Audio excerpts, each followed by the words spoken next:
to begin. Banjo in the boardroom, black glass shine, selling us a watchtower line by line. Hey. Maps in the cloud and a badge in the feed. Every light up lie, every want, every need. Wallets and rumors in the cold machine, counting our lives from the county to the screen. But the wires get loud when the masks come off. Every hidden thing starts to cough. Pigs can't say underground. Pigs can't say when we shut it down. Pigs can't say underground. We move like sparks they never find. Pigs can't say underground.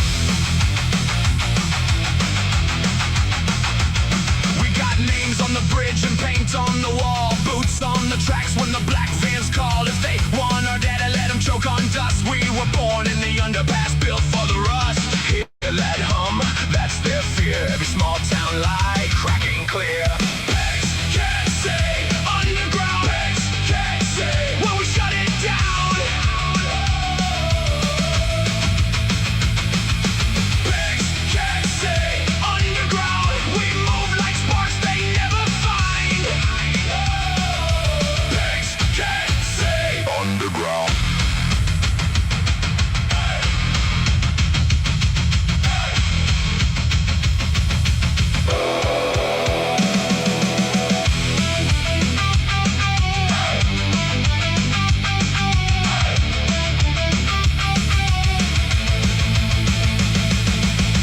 Let the screens go blind, let the sirens bend. We don't kneel to the feed, we don't play pretend. From the tunnels below to the valley floor, if they build a cage, we build a door.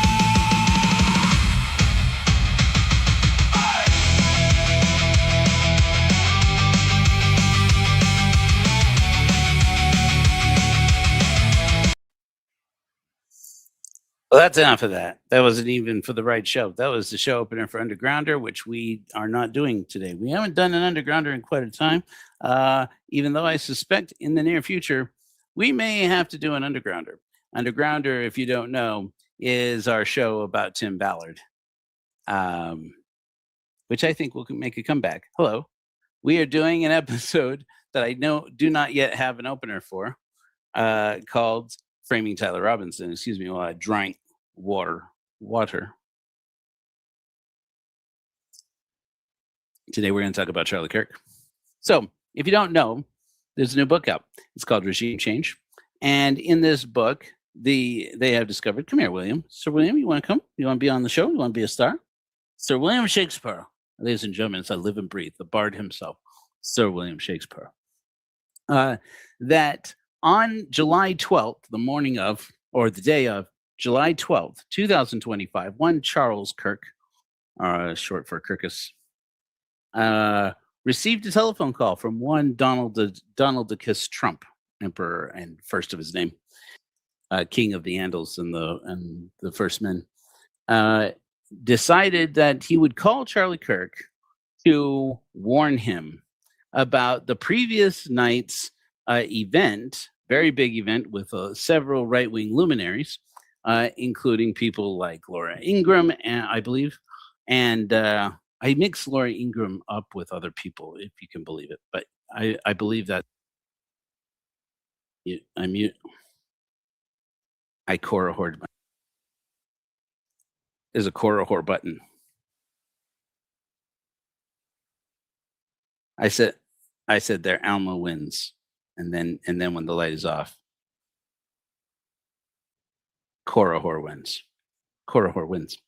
In any event, but he is a chunky kitty. He's a beautiful boy. But so July 12th, Donald Trump calls Charlie Kirk to warn him about the night previous being descending into a Jeffrey Epstein grievance fest.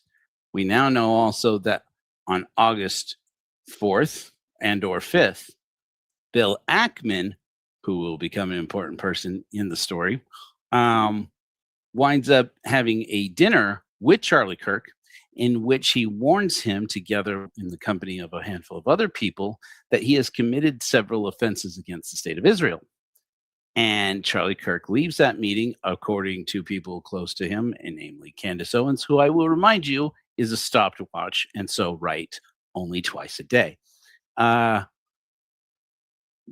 then, of course, as you know, within 1 month after that date, he is assassinated in Utah. And so what we're doing here is I want to know exactly with this revelation that Donald Trump gave him a phone call on July 12th that seems to have set in motion a series of wealthy donors warning Charlie Kirk that he's crossed the line. And specifically, Bill Ackman winds up telling him, allegedly, on August the 4th or 5th, that he is to disinvite Tucker Carlson from his upcoming event this next December. Now, I am not a right-wing person myself, and I apologize. You're going to see a lot of right-wing content. Know that I took basically a 5-hour live stream of, oh my God, the most insane stuff you've ever heard, and cut it down to about 30 minutes. We're going to try to get through as much of it as possible. A little under 30 minutes. In specific of the things that I believe, just looking up, just doing a quick search through the entire day of just the mentions of the word Epstein. That's it. All I did was to say, let's look at every time that they mention Jeffrey Epstein, that they even mention the name Epstein. And surely there was more where they allude to Epstein. But I just did a search for the name Epstein, and my holy Hannah, it was 5 hours of very clearly Turning Point USA trying to encourage its followers, especially these young conservative students, to get in to fire Pam Bondi and get Dan Bongino to take over this and to begin releasing the Jeffrey Epstein files. And that's all because of some events we're going to get to talking about, you're going to get to hear about. But I put a quick little mashup together. I hope that you enjoy it. I don't. I did not enjoy listening to hours because I started out with just doing a search, but then I ended up listening for hours to right-wing talking points and then editing it down. Everything here belongs to Turning Point USA, used courtesy of, and the news network NTD and their channel. Thank you very much. None of this is copyright infringement. All of this is for commentary purposes only. I will be here to speak to it. So we will see how long it is before YouTube disagrees with me. Satisfied with the results of the Epstein investigation? Clap. How many of you are not satisfied with the results of the investigation? But if crimes were committed against children, and we know who was committing crimes against children, those people have to rot in jail. Release the Epstein files, am I right? Yeah. Had to do it. Sorry. Ladies and gentlemen, this is a backfire of biblical proportions. God had other plans. They made murals of President Trump's mugshot. Amazing how blackmail works. Release the Epstein files. Why not? Why not? Just open the files. The unfairness of it drives you crazy, and it's particularly galling in the case of Jeffrey Epstein and the whole constellation of people around Jeffrey Epstein. I should probably take this moment to mention that if this gets seen in the future by anybody out there, it is because probably somebody sent it to you. So if you're here and now watching this and you think this conversation deserves to be mentioned, first of all, maybe delicately caress that subscribe button. I said delicate. Hey, wait a minute. Easy now. Easy, mister. Please forgive the background. I am building a house. And then also hit that share button. Maybe put it on your Facebook. Why not? Let people on Facebook hear something else. Hear some of this content with a little of this content. All all of whom seem to be getting away with scams. And how do you know they're getting away with scams? I'll tell you how, because they're useless and they're rich. So how do you come to a... We're going to get to talking about this talk. Did you just hear that? He says, this is the speech that winds up getting Charlie Kirk angry phone calls from the president of the United States and from one of the wealthiest hedge fund managers in the world, and gets him angry meetings with these donors. Now, of course, everybody wants to blame Netanyahu and Israel. This is people in this space. I am very much aware that that's how the conspiracy theories around and so forth around this rumor mill are going. Of course, it's all about people wanting to blame Jews for everything. Okay. There are Jews involved, and Jews are people who are real in the world, and nobody expects any of them to be perfect. Okay. But this is not about them.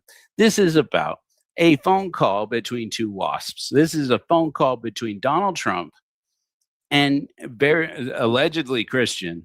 I'll let you Christians fight that one out. I mean, frankly, it's a little disgusting that this is still something we do have to fight about.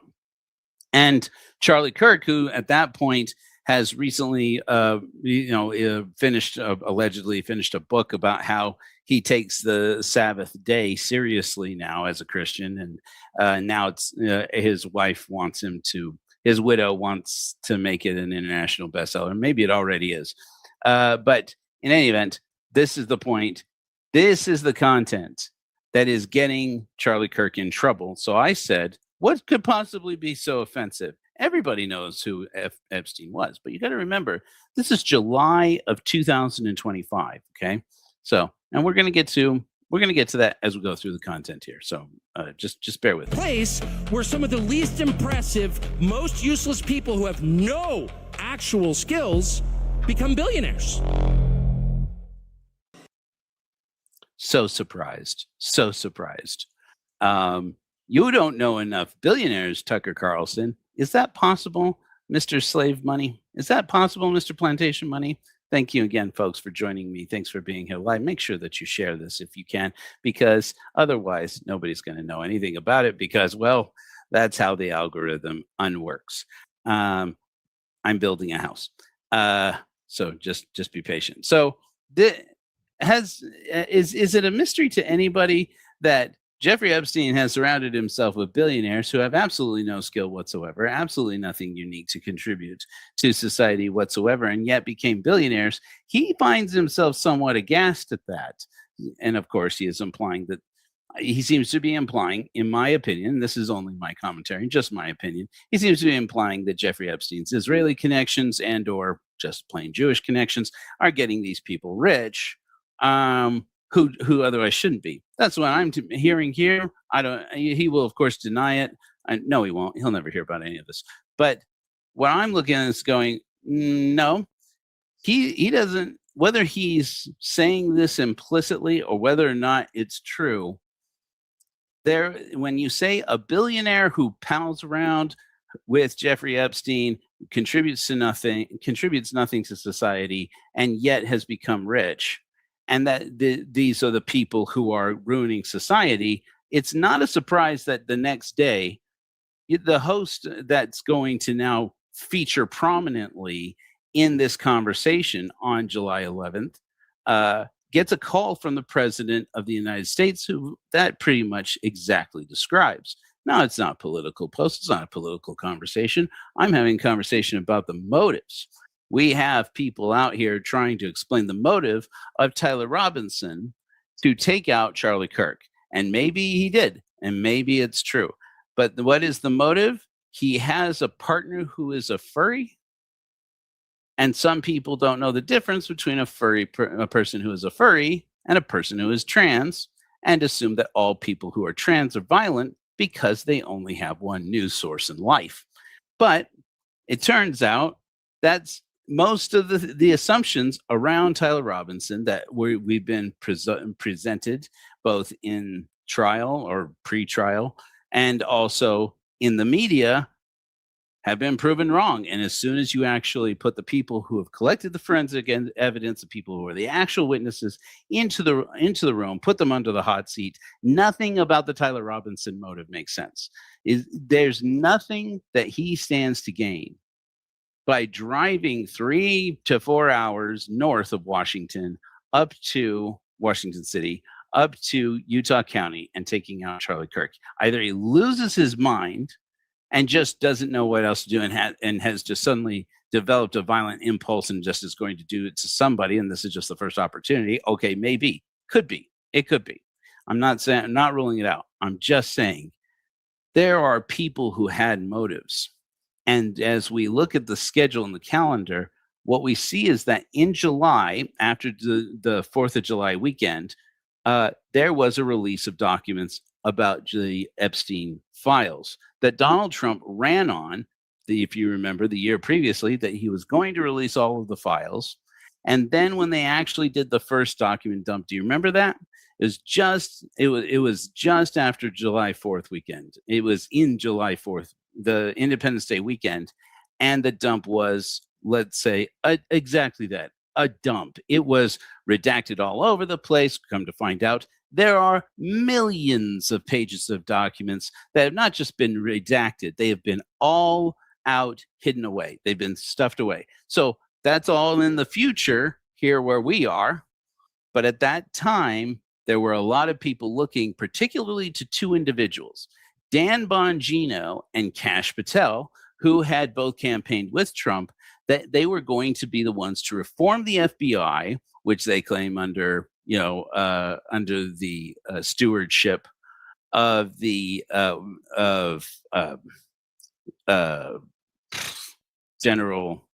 General under Biden. It's late. Anyway, somebody will, I just had it. Anyway, former Supreme Court justice nominee. Somebody will get it to me. I'm blanking tonight because, well, I'm consuming so much information and it is very late where I am here on the East Coast. Whoop, whoop. Anyways, somebody throw it out to me in the comments. Anyways, so that they were going to reform the FBI and the DOJ and do it in the interest of exposing the alleged client list, which Pam Bondi, when she takes office, says she has on her desk, except note that she doesn't, except know that it doesn't exist. And that becomes the position of the FBI and of the DOJ. And very understandably, conservatives who voted to see the Epstein files exposed and thereby exonerating Donald Trump are looking, going, wait a minute. You don't sweep this under the rug. This was important. No. You don't give us half measures. You show us underneath the redactions as much as you possibly can without exposing victims. And they were disappointed, just as everybody was disappointed. And so over the course of the next few months, what do we see? We see more and more information being leaked or exposed, and then ultimately in order to reveal all of the documents, which we now know is not nearly all of the documents. But the more that Epstein files come out, we see rich and powerful people being implicated, and all along the way, you see one rich and powerful individual person who is in the position to make sure that they don't all get exposed. And it does look, perhaps only as a commentary, perhaps I will say this only as my personal opinion, that he definitely doesn't want them to get exposed. And so a phone call to Charlie Kirk happens. I want to just go over a little bit of some of that conversation, particularly a conversation that seems to have irritated Donald Trump from July 11th at the Student Action Summit in Florida, right down the road there, where there was a conversation between Charlie Kirk and Megyn Kelly. I think it very interesting to note, and maybe this is just my not doing enough research yet, but I did do a quick scan of how quickly after Charlie Kirk's assassination, Megyn Kelly doesn't want to talk about Jeffrey Epstein. Megyn Kelly doesn't want to talk. If she in any way can avoid it, she doesn't want to talk about anything that she's about to say right now. And I'll let you decide why that is as we go through some of this footage and hope that we don't get pulled down by the algorithm or the man. Big brother, be gentle. Notice that I attribute the people whose video this is. Thank you very much. And it has to do with Jeffrey Epstein. Yeah. Let me just ask you, make some noise if you care about the Jeffrey Epstein scandal. Raise your hand if it matters a lot to you. Raise your hand. So every hand of 7,000 people. Here's what I think is happening. I don't think President Trump is focused on this. He's focused on a lot of other things which are going great, and he needs to be focused on those other things. Jeffrey Epstein's not the most important thing on his agenda by any stretch of the imagination. Do you believe that? Who actually buys that? That's what I want to know. Do you buy that? Because I don't buy that. Even if he were completely innocent, maybe he is. Maybe he is being, maligned by people saying that he is guilty by association with Epstein just because they were friends. Maybe that's true. But if that's true, then just show the content. It looks suspicious. And if he's not paying attention to it, I'm going to try and find a good combination of picture and picture here. If he's not primarily concerned with what's happening with the Epstein files, I would say he is not fulfilling his campaign promises to his supporters. And I'm not even one of them. I shouldn't even care, except I, like them, and I think like most of you, was looking to see, would they actually do it? Could it be that Donald Trump is exonerated once all of these records are being revealed? And that we can look at it and find, as he claimed at one point, he is not even in those files. Or if he is, as we were led to believe at one point or another, it's only because he had meetings where Jeffrey Epstein happened to be. They were just not even friends, that he threw him out of Mar-a-Lago. All turned out to be lies. And so if Donald Trump would actually fight to release these Epstein files, would that be enough to satisfy his base and us and everybody in the world to say, well, all right, then he's obviously innocent. An innocent man wouldn't reveal it all. So they don't know what's going to happen in the future. They're just disappointed by what has not happened at this point in the past. So President Trump should be getting the Nobel Peace Prize, and there's all sorts of things he's focused on. I just don't think this has captured his attention quite yet. Notice that the very audience of one feel of some of this of some of what they're about to say here. There's a lot of mention Donald Trump or mention people in Jeffrey Epstein's orbit or any words to that effect, and immediately some compliment comes out about, now Donald Trump's doing an amazing job on immigration. He's doing an amazing job on this. He deserves the Nobel Peace Prize. If only they could reach into the future and see what you're living through now. And maybe I am wrong about that. Maybe I'm a bad person for even mentioning it. Maybe I deserve to go to hell. I'm sure I do. Here at Hellfire Agency, we don't want to live with a God who hates us. So we'll take hell. And certainly if there is a hell to me, it is anything like sitting here listening to Megyn Kelly and eventually Tucker Carlson, but Charlie Kirk here. But it needs to, because it's starting to create a real hornet's nest within the administration. And I've got to be honest, I blame Pam Bondi. She is the reason that things are unraveling around this story right now that virtually all of the Republican Party cares deeply about. It's also true that Dan Bongino and Kash Patel had questions about Epstein before they took office, before they went into the FBI. But once they joined the FBI, they said nothing. They've kept their mouths shut. So we're seeing, Jesse. We watch, don't we? We do watch with bated breath. We watch. Kitty Fang, hope your life is going well. Hope you have security. Keep going. Anyway, it's important to note here. Okay, so throughout the entire event, if I was to find any name more often than Epstein or Trump or Dan Bongino. Bongino comes up. I don't think that YouTube transcribes that name very well every time. I didn't try looking for it. Bongino keeps coming up again and again. Kash Patel keeps coming up again and again because here they've been in they keep saying in office. I don't know if that's technically. I mean, I guess Patel's in office, and I mean they're both anyway in the administration. Since they got into the administration, they're not fulfilling this campaign promise, and it's very much sticking in the craw of the entirety of these young conservatives that Charlie Kirk is speaking to, and he's obviously listening to them.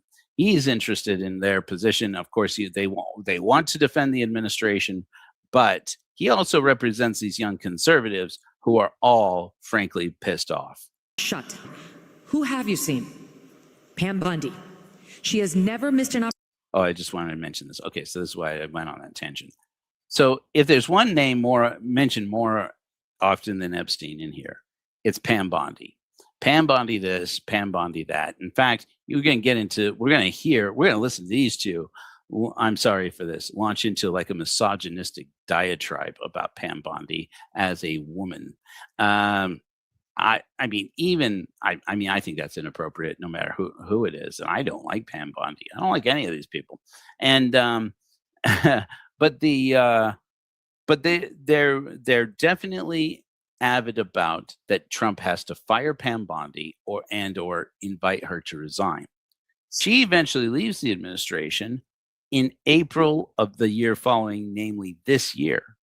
So that's pretty key here. Okay, what we're looking for, what about this conversation and or other presentations, whether it's Laura Ingraham or whether it's Tucker Carlson, what about, or Benny Johnson, who if he had an original thought in his head, it would probably smack all the other ideas out.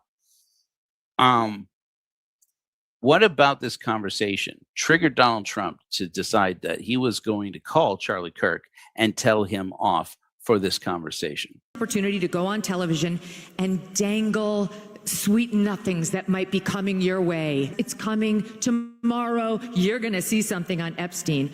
And it was a tease. So you either believe that Pam Bondi was telling the truth then or that she's telling the truth now, but both cannot be true.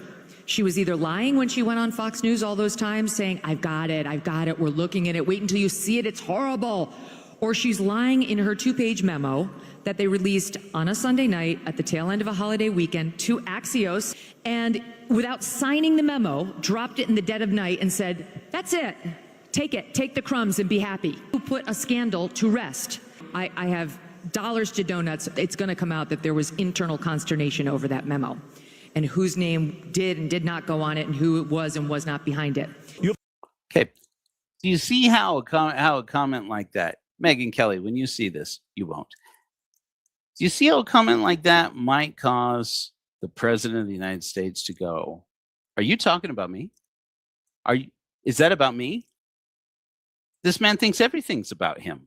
You order extra tomatoes in your lunch. He's in your sandwich at the sub shop, and he's like, "What? Is that about how I eat too much meat? Is that what this is about? Is it because of Jeffrey Epstein? Is that what the tomatoes are about?" This man thinks everybody's thinking about him all the time, and so it's pretty clear when you say that somebody in the administration, if Pam Bondi doesn't get fired and Dan Bongino or Kash Patel finally liberated to reveal all of these documents, which again they don't do, that person is obviously trying to hide and cover for Epstein because he knows that he's in those Epstein files, and lo and behold, the next day there's a warning. There's a strongly worded warning that leads to some more events here. I just want to reveal here because it's going to get mentioned. On February 27th of this same year, so this is just a few months before, just the spring before, when the administration is still young, just recently took back over the Justice Department, there was a moment where a bunch of right-wing influencers were invited to the White House to see the president of the United States and meet with him. And lo and behold, it just so happens that Pam Bondi is there with binders with that say Jeffrey Epstein investigation phase 1 on them. And when these influencers who aren't expecting to see this walk away from that meeting and get these binders and start pouring through the contents, discover that there is nothing particularly incriminating. There's no client list, and there's nothing interesting in here. And all of a sudden, it sets off this chain of events as they start covering it, saying, wait a minute, are we not going to get this? Are they covering up for Epstein? Who's doing it? And so that's going to come up again and again. But July 4th weekend after the big, beautiful bill, and you leak it on a Sunday night? What is that? If you want to leak it and you want conservatives to see it, you leak it to the Daily Caller, you leak it to Fox News, you leak it to Daily Wire, and cash to Joe Rogan saying, if I saw all these tapes of Jeffrey Epstein with little girls, trust me, I would show you. But I haven't seen it. And listen, internally, I'm told there's a bit of like a power struggle between Pam Bondi and another female administration official on who's going to be the top dog. You know, we've got a great bench behind President. So this is interesting because they're about to talk about something that political maneuver that Charlie Kirk is organizing. Basically, he's trying to introduce that a new candidate for the 2028 election, an alternative to reelecting Trump for an illegal third term, or replacing him with J.D. Vance. He's going to propose that he's trying to angle, it seems, that there is another woman who they can trust, that there's a woman they can trust to be the next candidate and be successful in 2028. And immediately Megyn Kelly thinks that he means her. President Trump, we've got JD, we've got Marco, we've got Hegseth, we've got a lot of people who could potentially be next up. But there are some women who've got their eye on that role too. And I've been maybe told one of them speaking at this event. Oh, hell no. Yeah. I'm too happy a person. No, she also brought in some. Oh, I actually cut it out. Anyways, but he says there, no, I'm actually talking about somebody else. And she's like, oh, okay. Megyn, it's not all about you. It's not all about you, girl. Some of our best influencers, people that I care about deeply. Jack Posobiec, who's incredible.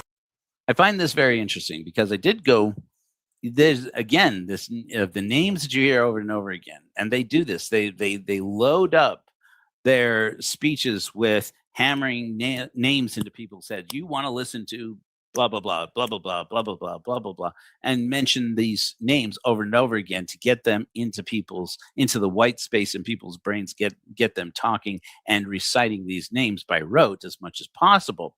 And one of them is Jack Posobiec. I didn't bring in any of his. Right now, we're just focusing on what triggered a call from Donald Trump. The next day, all of a sudden, after that phone call or around the time of that phone call, the rhetoric around release the Epstein files, you can see it in the content of the next day of this Turning Point USA event. They start clawing it back. Okay, we know we trust President Trump, we trust Pam Bondi, but this whole day before, it was a Pam Bondi has to be fired festival. Donald Trump apparently calls it a Jeffrey Epstein grievance fest, but it was really a Pam Bondi grievance fest. It was about get rid of Pam Bondi, and Donald Trump doesn't want to be told, obviously doesn't want to be told what to do and how to do his job, or maybe there's some other motive why he doesn't want to get rid of Pam Bondi, who again will still continue in that role for nearly a year before she's effectively either leaves on her own volition or was invited to leave. Incredible. Libs of. Oh, but one of the names is Jack Posobiec. Jack Posobiec, I didn't bring in his talk from the next day. He's one of the people who's just not having it. The other is this guy, Officer Tatum. Perhaps one of the dumbest people I've ever heard speak and out loud with his voice. Just a nonsense person. Anyways, but that's not the commentary I'm making here. They're the one. A handful of people are like, no, you're not going to censor me.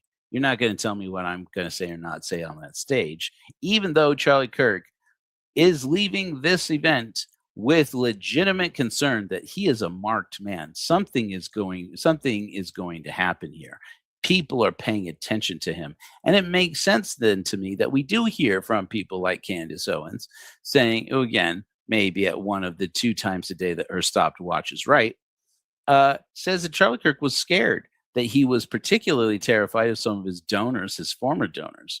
And then, of course, she has to make it about Jewish people, and because, well, that's the soup that you swim in when you deal with TikTok, Chaya, DC Drano. Yeah. And she gave them these binders, and she humiliated them. Yeah. They were handed these binders like there was something incredible in them. It is what you would do to an enemy. The trick would have been perfect had this been Joe Biden's White House doing this to some of President Trump's most loyal supporters and media advocates. What happened was they invited all of them there to say hi to the vice president, to say hi to the president. Sure, they all went, of course. Who wouldn't go? They didn't expect anything on Epstein. So they went, they said hello, and before they knew it, they were pulled into a room with Pam Bondi and Kash Patel, and she had made the binders. She bragged about making the cover sheet that read Epstein Files, Phase 1, and she handed them out. And what Liz Wheeler, who was there, told me was that she told them, there's not that much in here, but like another trove is coming. I'm gonna get it from the FBI, but like, here's Phase 1. And in the meantime, then they funneled them out the back of the White House where all the press corps was. And the influencers are standing there with these binders. They didn't even know they were there for Epstein, and they looked foolish through no fault of their own. Now remember, and this is conservative worlds here. To be made to look foolish is just about, or to be disrespected in any sort of way. And I'm not saying this is wrong. It's not my way, but my way isn't the only way. Among conservatives, to be made to look foolish is worse than being punched in the face. Because at least, if you get punched in the face, everybody sees it, sees the offense, and says that is uncalled for. But if you get disrespected, that sticks in a different way.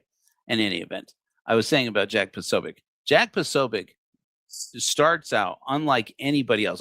Everybody comes up on stage all throughout this event trying to keep these young students, these college students, these right-wing college students, just animated and on their feet and on fire.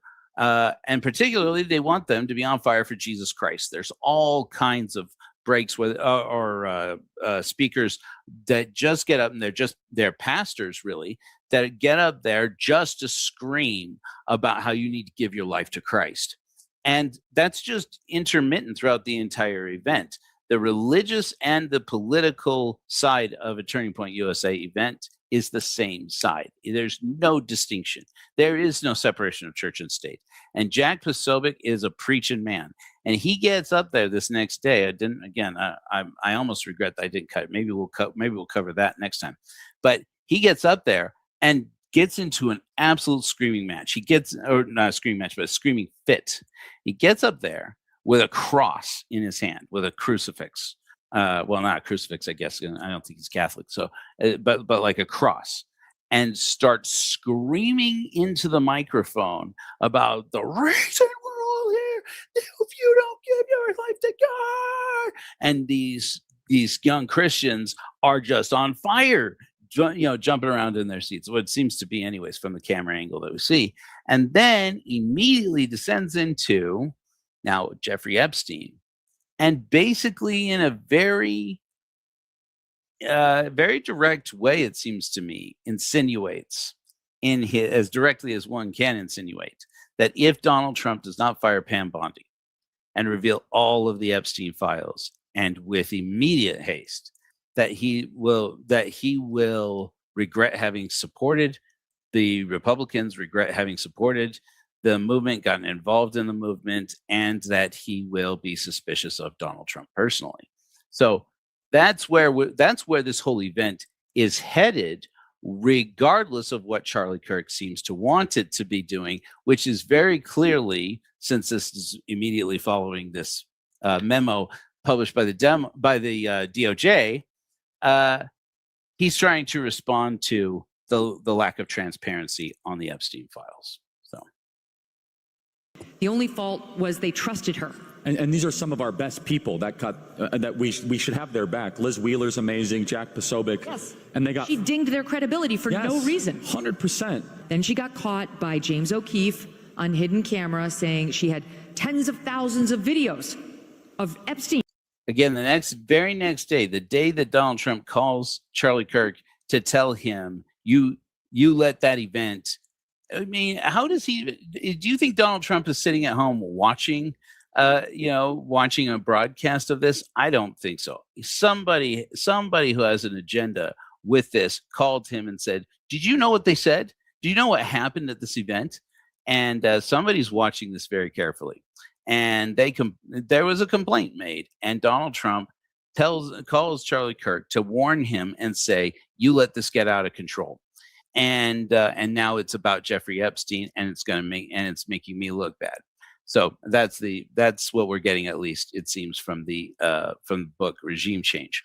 So in any event, so Charlie Kirk is kind of being notified here. He's being put on the spot because he is hosting these events and charging up this narrative, and the narrative very clearly again and again seems to be that he suspects that Donald Trump is innocent, that he has nothing to do with Jeffrey Epstein in any kind of incriminating way, and that there's no reason for him to fear releasing these documents, and Pam Bondi is somehow working to subvert Donald Trump and actually trying to cast aspersions onto her own boss because she's not loyal to Donald Trump, or is not as loyal as she could be or should be, that he wants Pam Bondi fired. It's very clear. But by the end of the event, that seems to me, as these speakers get up and especially as they start taking questions from the audience, and we're going to get to some of that here if we get through this whole video here, you're going to see that these young people are suspecting that the reason why Donald Trump is not fulfilling his campaign promise to them to release the Epstein files is because he's afraid he's going to be exposed to them. And little children. It was like, what? Well, we never heard that. We heard he was into the barely legal type, the like 18-year-olds who look 14, but we didn't hear about children. And then because she was caught once, so she got caught on camera, and she decided to cover up the James O'Keefe slip by then running to a real camera and being like, there are tens of thousands of videos of the children, and I'm announcing it all. So once again, she didn't give. Do I need to go over how Megyn Kelly feels about underage people? Because it's going to start coming out here. You'll remember that this is the same woman who's come out and said people who want to call, Jeffrey Epstein, a three-syllable word, need to learn to differentiate between girls who are 16, 17 and know what they're doing versus children. And that kind of disgusting rhetoric, which to me it seems is disgusting. I'm looking at this and I'm going, it's not about how old the minors are or young the minors are. That certainly is a factor. It's about the fact that a rich, powerful man can just take what he wants because we have a system where people need money. And some people, as it was pointed out, and we're going to get back to with this Tucker Carlson talk here in a minute, even people on the right are accusing each other of being socialists for pointing out billionaires aren't particularly bright people. They're wicked people generally more often than they are, category creators, innovators, and brilliant people. To be a millionaire is fine. To be a billionaire is not a moral sin. But how many of them don't use their money to do something wicked and cruel, and especially to do it to children? That to the influencer. I have a dumb question. Maybe it's not dumb. So so she had doubled down on the videos. Unless we're led to believe that Epstein himself personally all these kids, children, or whatever, then isn't the statute of limitations on child like basically infinite? Well, so then why are we not indicting the people that were doing the thing that we have on video? Like, what's that all about? Yeah. I don't know, Dylan Little. It's a good question. I don't know that it's deep. I think it's up in terms of economics standing. I think that ultimately the cover up may come down to one human being. I think it actually might. But I mean, how are we to know? I mean, it certainly seems at times that they want to be transparent, and then they immediately start to walk back all of their transparency. Yeah, no, I'm talking about people. I think that I don't think this is a deep state thing. I think that this is a head of state thing. I think Donald Trump himself actually is trying to cover up all of this, and that he will hire and fire. He will hire and fire and shame anybody. And then the question, though, is about how does this get from angry phone call to Charlie Kirk to there is no more Charlie Kirk? No, you know this better than I do. So you have to infer Jeffrey Epstein was not the only person involved in that. Well, no, let me tell you. See, and this is why perhaps why I hate making this content more than anything else. I do not relish any moment in this life where I agree with Charlie Kirk, but I agree with Charlie Kirk. He has to state the obvious here. And I don't know if you remember when this event happened. I barely remembered it. I'm like, my gosh, that feels like a billion years ago, right? Because of everything since then. He's there at this conference having this conversation where people feel gaslit. Donald Trump's own supporters are feeling gaslit. They're feeling like, I'm sorry, wasn't the whole thing here that Donald Trump is unafraid to release the Epstein files because he knows that he'll be exonerated when everybody looks through them? Isn't that what we were promised? And now they're treating it like there is no client list. They're treating it like that, that Donald Trump, may have promised you that there was something juicy that he could find and dig up, but it turns out there isn't any. He starts telling people, "Are you still talking about Jeffrey Epstein?" What? And he says, "What?" He says, "Why are you still talking about Epstein? It's a nothing burger." And it's these people, especially these young people, their powers, they may be conservatives, and I'm not saying conservatives don't know how to do critical thinking, but young conservatives have obviously learned some critical thinking skills. And these are college students. They're looking around going, this doesn't add up, man. And that's what she says they found on his hard drives, he was into this form of off the internet. Separately, they say he had at least 1,000 victims of his. Notice that this is, again, Megyn Kelly here to expose Pam Bondi running interference for Jeffrey Epstein like she's his attorney. It's weird. It feels like, I'm sorry, are you in the files, Megyn Kelly? I mean, are you worried about, what are you worried about here? Is it blackmail, or is it just covering up, or are you covering up for somebody else? I don't know. It's like, if you're going to expose. That's where Charlie Kirk is coming in and saying, now look, he seems to me to be very courageous.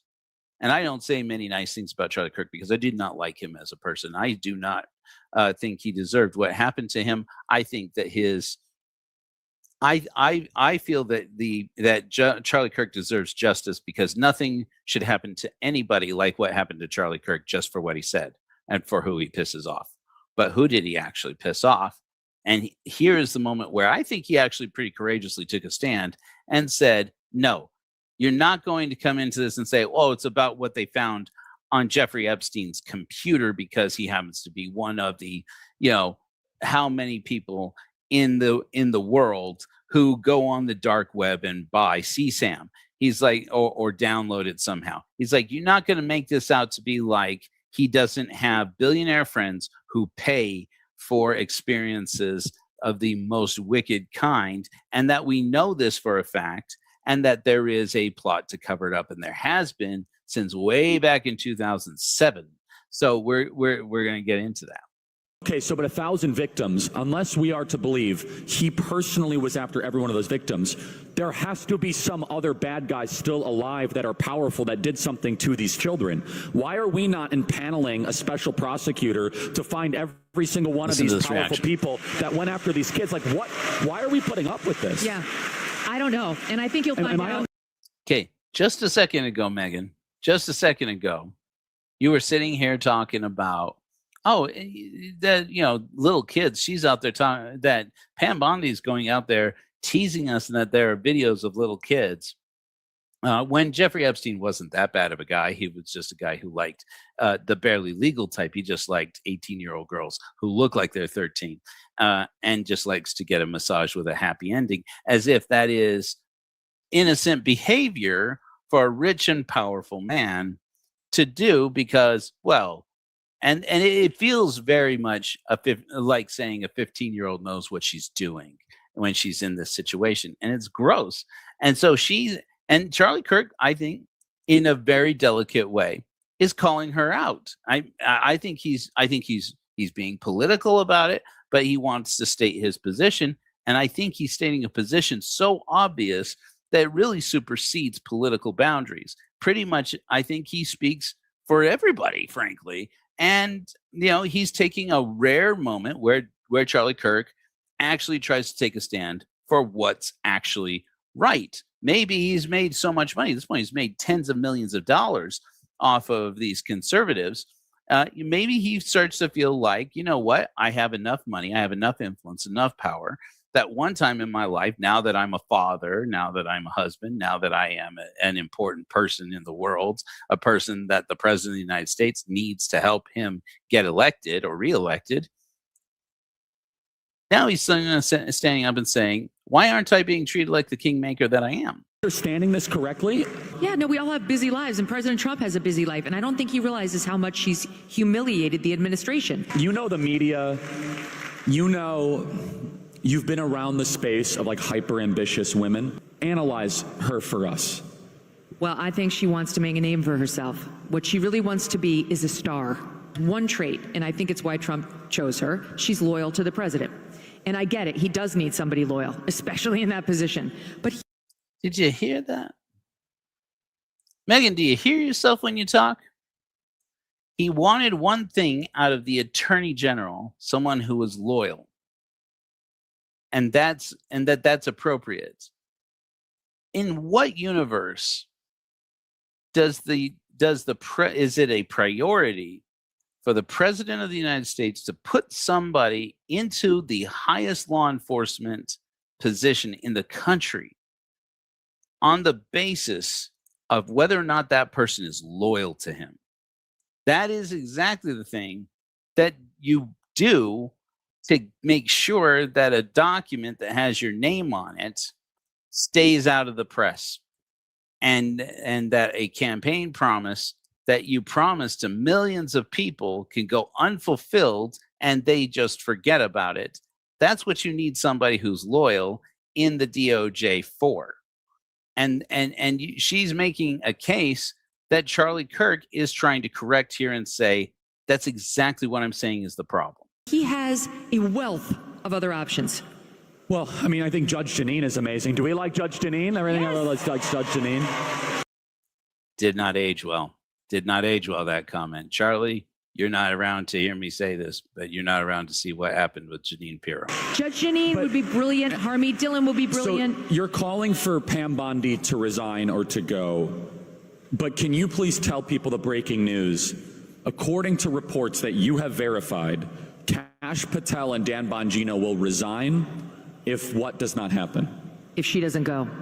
So I only have it on Bongino. It's all over X though. No, I know, but let me just tell you what my reporting is. Bongino, it's Bongino or Bondi. He's not Who saying. would you guys prefer, Bongino or Bonnie? Okay, now we're getting into this Dan Bongino thing. Again, I don't like any of these people, but that doesn't mean that they're wrong. And now we are tuning into this from the future, discovering that this conversation apparently is the point where Charlie Kirk's life seems to go off the rails because he has the courage of his convictions to try and speak truth to power and actually get something done here. He wants to get Pam Bondi out of the way, and he wants Dan Bongino, who was a right-wing podcaster, apparently was an FBI agent at one point, if I remember correctly, and has been telling people that he knows exactly how to get to the bottom of the Epstein files. And once you get Donald Trump elected, I'm going to be there. I'm going to do it. Does he do it? No, he does not. We are here in the future to say Dan Bongino got upset. He got angry. There were all kinds of reports about him and Kash Patel clashing. There's all kinds of stories about him wanting to go to the press, wanting to leak to the press, wanting to go to the MAGA base and tell them it was all a lie. They're not going to reveal this stuff. This stuff is real. The classified stuff is really damaging. He seemed pretty upset. They want Dan Bongino in a position where he can fulfill this campaign promise. And Pam Bondi's, they want her out of the way. That doesn't happen. Like I said, April. It's still April of the next year, which is this year we are in now, 2026, when Pam Bondi finally leaves the DOJ and leaves the administration.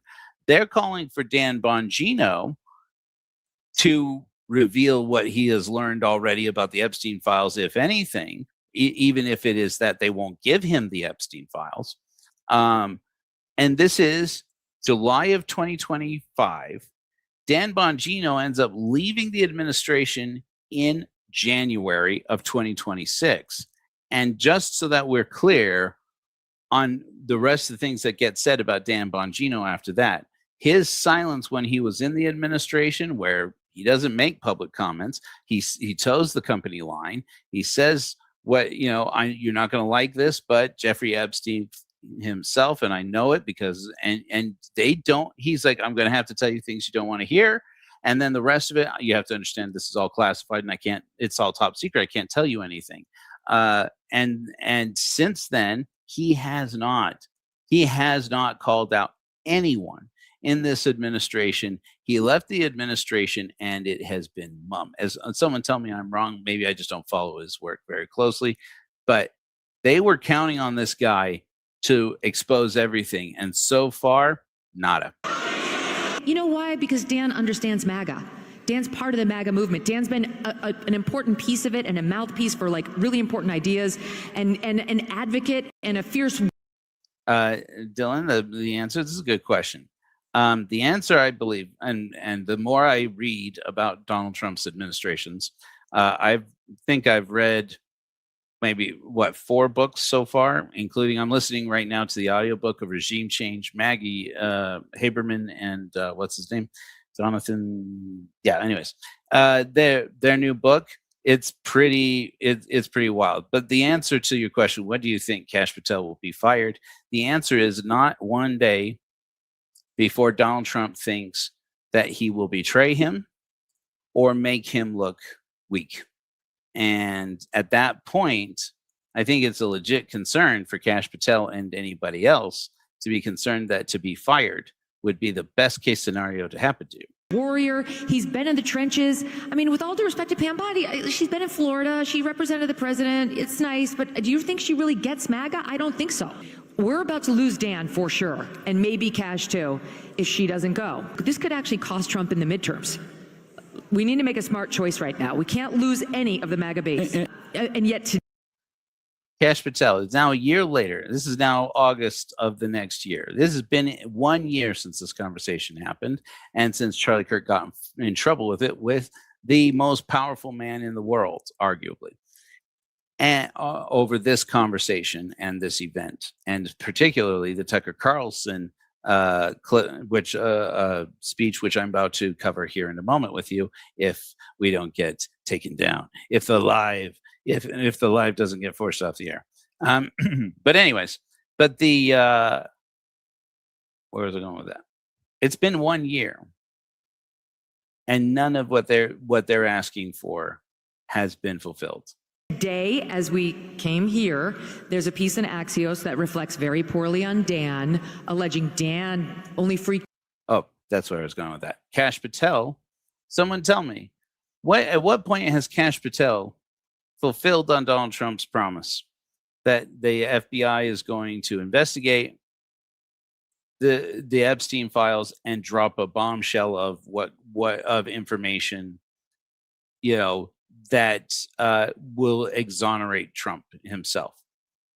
So far, you hear him towing the company line all the way around and telling conservatives things they don't want to hear, like Epstein exited the world of his own accord, and which maybe is true, maybe isn't true, but that's not what this base wants to hear. This base, they may be good critical thinkers, or at least better than your average bear, but they do definitely believe that something is amiss with Jeffrey Epstein and the narrative of his sudden demise. Doubt once he saw in this memo that people weren't responding well to the missing minute of the tapes of Jeffrey Epstein's cell. My point is not to weigh in on the truth or falsity of that. It's false. But it is to point out that's clearly a Bondi leak. To Dan. You notice what she's insinuating there. She says it's false that there's something in that missing minute. That's what it seems to me that Megyn Kelly is saying here. That she's sitting there going, everybody's looking for a conspiracy theory. This is all very well explained. And Jeffrey Epstein was a bad guy and he took himself out. And you can see the skepticism on Charlie Kirk's face. Also, as you're listening, look at Charlie Kirk's face. I know that it's tempting to look at Megyn Kelly because she's cute, but and he is not. Well, I don't know. I don't think he is. But look at his face and notice him turning. He doesn't turn to look at the whole audience. And I'm not going to read too much into this, neither should you. He looks at one person. And I very much would like to know who it is. His credit, he went on Fox a couple of weeks ago and he got beaten up pretty good for this and said, I think Epstein himself. I'm open to it if that's true. Why don't you just tell us the prisoners' names who are on the same cell block as Jeffrey Epstein? There's a lot. No, that's BS. I'm sorry. The President of the United States figured out whether HIPAA for federal prisoners, because all of a sudden if we find out some of these prisoners had suspicious intel ties, what I'm getting at is at some point, we want answers at some point. Yeah, answer the questions. That's it. Okay, so can I just clarify here something real quick? I don't know what happened to Jeffrey Epstein, but do I buy that this man whose life quickly spiraled out of control as he began to realize that his association with powerful people in the end was not going to keep him out of prison for the rest of his life, decided he didn't want to see the rest of that life and met his own ignominious end by his own hand? Do I buy that happened? I do. I buy that 100%. Why wouldn't he? I mean, maybe he avoided it. Maybe we know that he got depressed. Sometimes he had emotional disturbances because he was an emotionally complicated person. I mean, it makes sense. Does that mean I fundamentally disbelieve that narrative was false? No, I don't disbelieve it. I just don't immediately believe it. So I would be inclined to say, yeah, I mean, the narrative seems to be that he took himself out. But I'm open to the possibility that I could be wrong about that. I don't know what I don't know, and you don't know what you don't know. But what's interesting here is Charlie Kirk, 2 months before he was assassinated, starts talking about whether or not Jeffrey Epstein allegedly may be alive, or whether or not Jeffrey Epstein worked for Mossad, and or whether or not Mossad took him out. And this is the day before an angry phone call from Donald Trump saying, shut the hell up about Jeffrey Epstein. Ann and Cash talked about Epstein all the time when they were in my business. Well, that's the point. Is that hasn't been a shtick of mine. Mine either. I've talked about it when it's bubbled up. Right? Same. And if we have some ring of running around, outside of Hollywood, we need to know. It's about transparency. One of the main reasons that we voted Trump in was because we wanted real answers on real stories, and we didn't want to be BS'd anymore with a bunch of nonsense from our government that treated us like a bunch of stooges. Right? Thank you. So you're talking about the Biden administration there. Does that feel like the Biden administration to you? Or does that feel like the Trump administration? Again, vote how you want. I'm a spiritual leader for atheists. I don't tell people how to vote. I don't discriminate by how people vote. And frankly, I don't think it's that interesting. But she just showed up pretty solidly here, in spite of making a lot of comments that feel rather fishy about at what point in a minor's life they share in some of the guilt. I mean, like Megyn Kelly would make a good Mormon wife. She'd make a good Relief Society president. I think she'd be the one to get up there and say, President Boyd K. Packer said, sorry, hate to bring in a Mormon thing in there, but I'm just throwing a little Mormon thing in there. I'm ex-Mormon. I have to, or I lose. I have to, or I get a menacing call from John Glenn. Is what happens. And I believe Trump is still loyal to that mission. What else to get us back on track towards transparency? I think the DOJ should immediately move to unseal all the Epstein documents in the Southern District of New York. Yeah. Everything. I think every file should be released to the public the same way as the JFK files. Let the American people decide. I don't know. Or it's possible, I just got to say this for the record, it's also possible that Jeffrey Epstein was an absolutely disgusting predator who loved just the barely legal types and did take advantage of them and didn't actually farm a bunch of girls out to a bunch of men. It's possible. And I'll say this on it. I know somebody very close to the case, who I trust implicitly, and that person has told me from the beginning that that's what happened. That Epstein was very into the girls who looked like 13, but he knew he had to hire the ones who were like 17, 18 to come in and give him massages that had the so-called happy ending, and that was really his thing. And there are over 1,000 of those.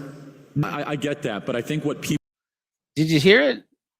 Did I not just encapsulate that pretty well for you?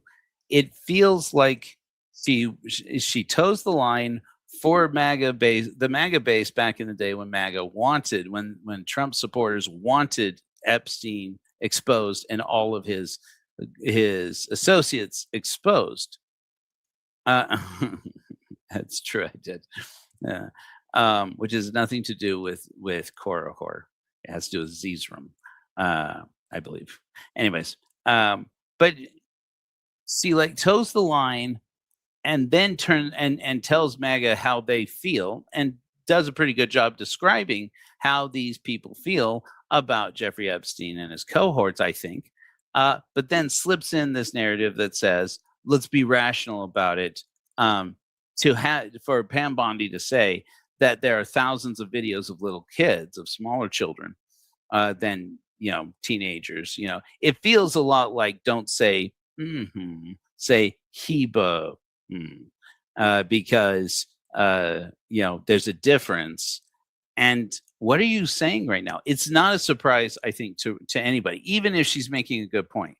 I don't think it should be considered a surprise to anyone that the people that she's talking to feel like they're not buying it. This whole Jeffrey Epstein was bad, but he wasn't that bad routine she's giving. And Charlie Kirk is taking a stand. I think that she's concerned. It seems to me that she's concerned in a way that Charlie Kirk is not. Charlie Kirk is being bold to say what everybody's thinking. People want to know is what other powerful people were involved. Yeah, we've heard all the names who went to Epstein Island. Who went to Epstein Islands? Who specifically went on the plane? Very important to say.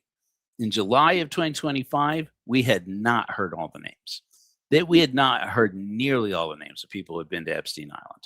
We did not see the miles and miles of documents. And the names that get mentioned, and part of why I think it's important to note how Megyn Kelly, her tone changes after this event, and particularly after Charlie Kirk's assassination. All of a sudden, Megyn Kelly changes her tone. All of a sudden, Dan Bongino changes tone.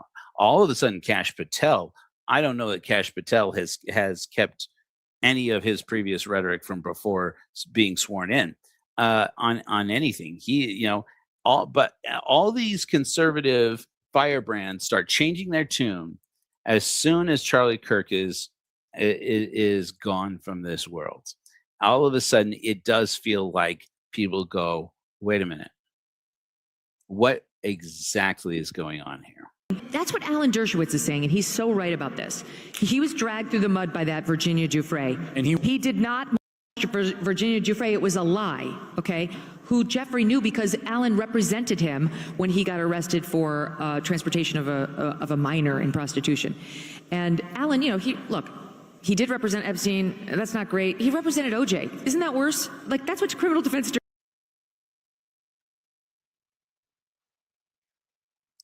There's this line in the Book of Mormon musical, third Mormonism reference so far,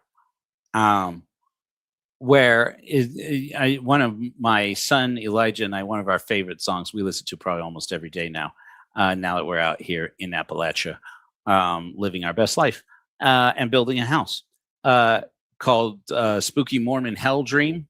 And in Spooky Mormon Hell Dream, Elder Price is having a nightmare that any Mormon missionary can tell you about. The most terrifying thing.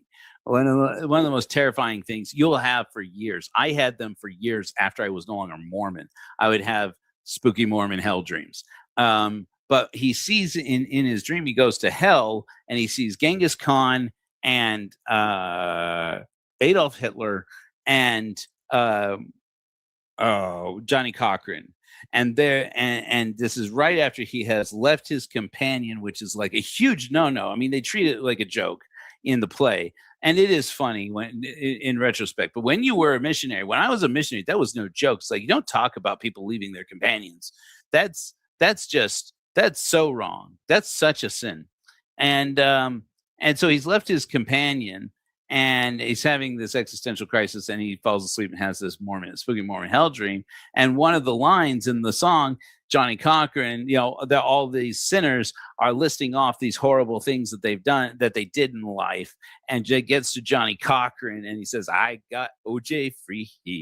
And that was his big sin. And then, of course, Elder Price breaks into, that's nothing. I'm way worse than you. I left my companion. They're like, and then Jesus calls him a dick. And it's glorious. It's great. Great song. But it feels like that. It's like, did you just say that Alan Dershowitz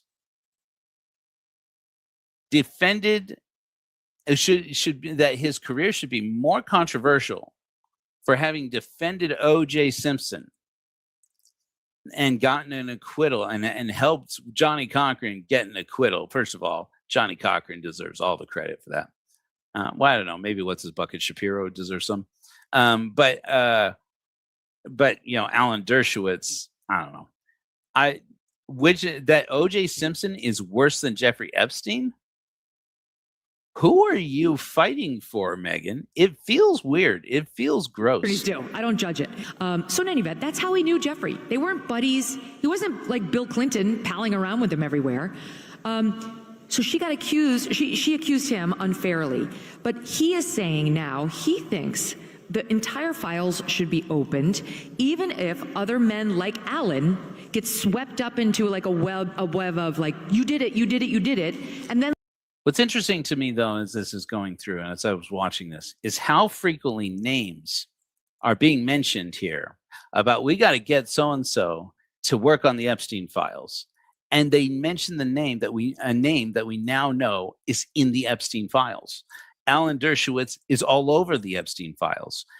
He's all up in those files. Yes, mainly it is legal advice that Jeffrey Epstein is seeking from him, or that he is giving when he is, or seems to, or imply some legal advice, or it's something related to Harvard University, which has an interesting place in the Trump administration so far. They basically practically shut down this university where so many people, right and left, I'll make this a part of this comment.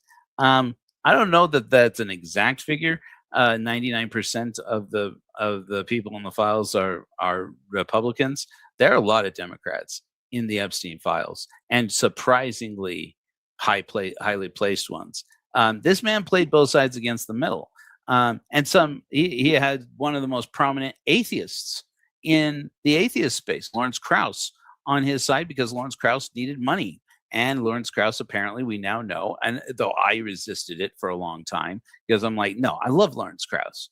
And I just can't imagine. But then when I saw the text message conversations between him and other conversations, emails between Lawrence Krauss and Jeffrey Epstein, I was startled.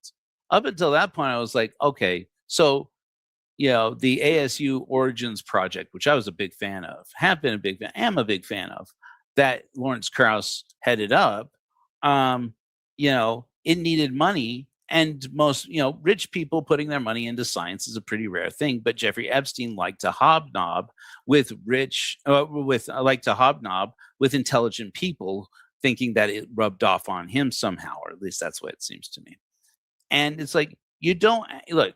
It seems very clear to me, Jeffrey Epstein, he was completely disinterested in politics. What he was interested in was making connections in every side of the political spectrum, every side of the religious spectrum, every side of the cultural spectrum, and getting information and trading in information. And one of the people they're going to mention who speaks at this event, by the way, and makes one mention of Steve Bannon the next day after or about the time of on the same day as this call where Donald Trump berates Charlie Kirk for allowing Jeffrey Epstein to be talked about at this event. That person is Steve Bannon. And they make there's all this commentary about Steve Bannon, is going to get to the bottom of this. No, I think probably no person, with the exception possibly of Donald Trump, is mentioned more times in the Epstein files than Steve Bannon. And certainly there's almost nobody who has more direct contact with Jeffrey Epstein than Steve Bannon, and talks about dirtier stuff than Steve Bannon.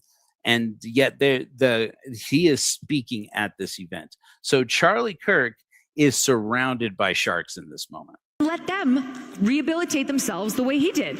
Let them show the evidence of, I actually wasn't even in the country when I got accused. Do you think there's any intel community involvement in this? Okay, before we get into that, and look, I'm not going to rule out that Mossad was involved in this. It seems pretty clear to me, I think, like to most people, that if you follow this story, that Jeffrey Epstein probably was a Mossad agent himself, and that he probably had connections all over. He very closely knew the former prime minister of Israel, and he would jockey around job positions for associates of his in the Israeli government, in Netanyahu's Israeli government, in Likud, through an opponent of Likud, through Netanyahu's political opponent, who can apparently make a phone call and get an American a job that gets him out of America and gets him to, I guess at that point, Jerusalem, at the drop of a hat. And Steve Bannon's in the middle of it. Steve Bannon is the person he's talking to. Steve Bannon says, hey, this guy who works for me, he needs to get the hell out of Dodge. Can you get him a job in the Israeli government? And like the next week, he's got one. He's there. And he calls Jeffrey Epstein. Jeffrey Epstein works both sides. Meanwhile, the woman who heads up Barack Obama's White House legal counsel at that time is sending messages to Jeffrey Epstein that are downright flirty about how they're going to go, they're going to meet, they're going to do, observe Shabbat together or something like that, or I think Passover maybe. But they're going to, they're going to attend these events together, and how much she misses him, and how much, and it's gross. And he's working all sides of this. He's not interested in politics. He's interested in connections, and he's interested in blackmail. He's interested in dirt on people. And a lot of the people that that get exposed ultimately in what we have of the Epstein files are connected to this event right now. I wouldn't be surprised one bit. I am convinced, based on my own sources and my own reporting on this story, he wasn't one of ours. So he wasn't American, which leads basically three options: MI6, Saudi, or Mossad. I guess Mossad, given his connection to Ghislaine Maxwell. Hopefully my live didn't get taken down. Throw me out a comment if you can still hear me. Things kind of blinked for a minute there on my end. Might be just fluctuation in my own internet. Maybe I can close down some tabs and such. Sorry. Okay. In any event, so that's curious. Okay. So did Mossad take out their own man? I mean, it's not beyond them to do.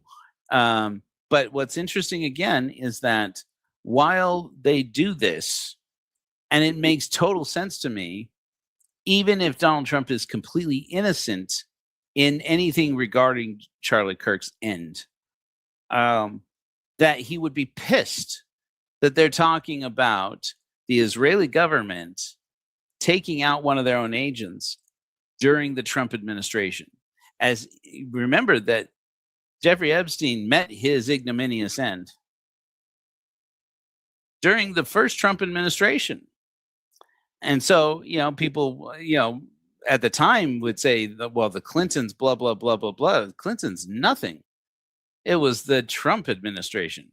And so, and Donald Trump was one of his associates. I mean, why are we saying Mossad and not CIA? Why are we, is it beyond our government to do anything that they're suggesting here? It must be the Israeli government. Although they do seem to insinuate more than once that they think it's actually maybe the American government, which is to say that somebody in the Trump administration either took out or rescued, as they are implying, Jeffrey Epstein. So what does that mean?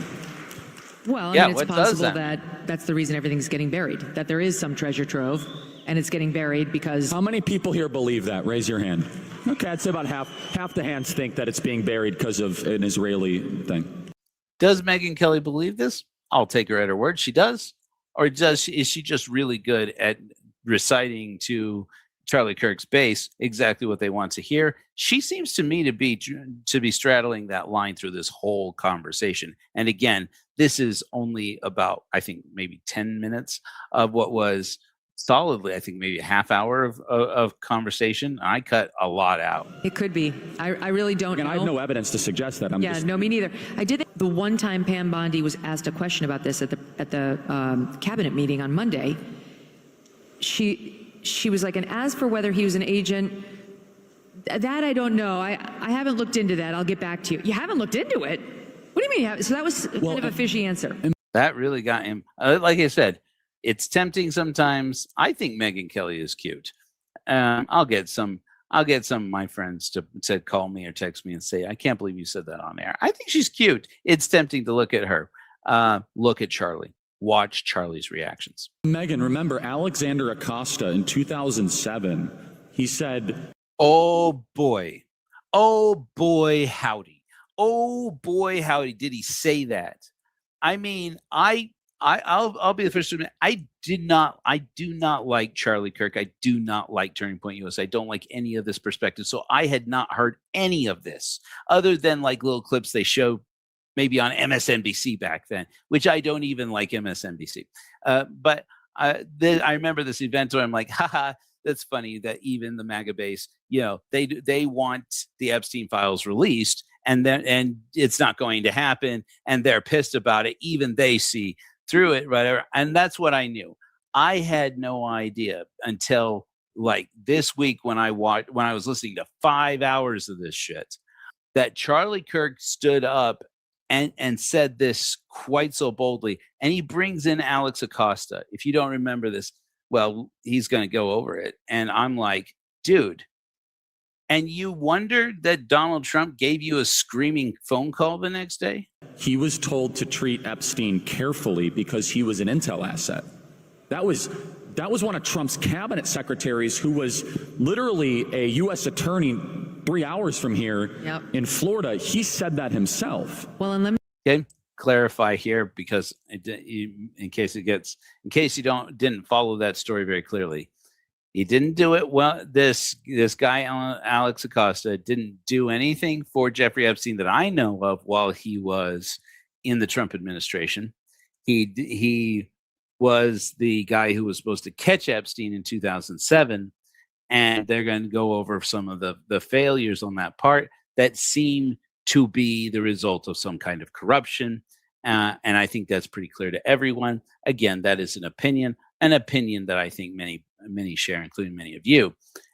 But that is the kind of thing, because Alex Acosta then winds up working his way up the money ladder and political ladder after basically virtually letting Epstein off the first time, and empowering Epstein to return to something like the life he had before, with just having to admit that he was convicted of these crimes involving minors. And but generally gets to live his life, go to his island, fly to his homes in New York and New Mexico, make money in insane amounts, travel the world, jockey positions in presidential administrations and elbow with Supreme Court Justice Sotomayor. I mean, no, I'm sorry, Kagan, Justice Kagan. They're close friends. They had exchanged emails. Okay, so it's like here, you know, they're bringing up things. He's bringing up things that if you don't want an angry phone call from Donald Trump, at the very least, you shut up about this stuff. And Charlie Kirk, I have to give him credit where credit's due. He's speaking truth to power here. He's speaking boldly on this. And that's a pretty rare thing for Charlie Kirk, who lies on just about pretty much everything. Let me tell you the consequences of that. His search warrant on Jeffrey Epstein's residence was very narrow. It was very, very narrowly tailored.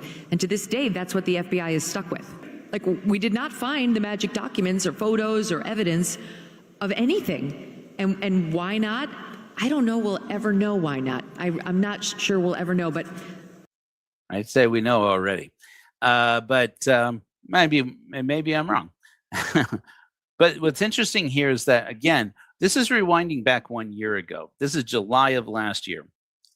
Charlie Kirk will be dead in 60 days within 60 days of this conversation, and his life descended into absolute chaos, as far as I can tell.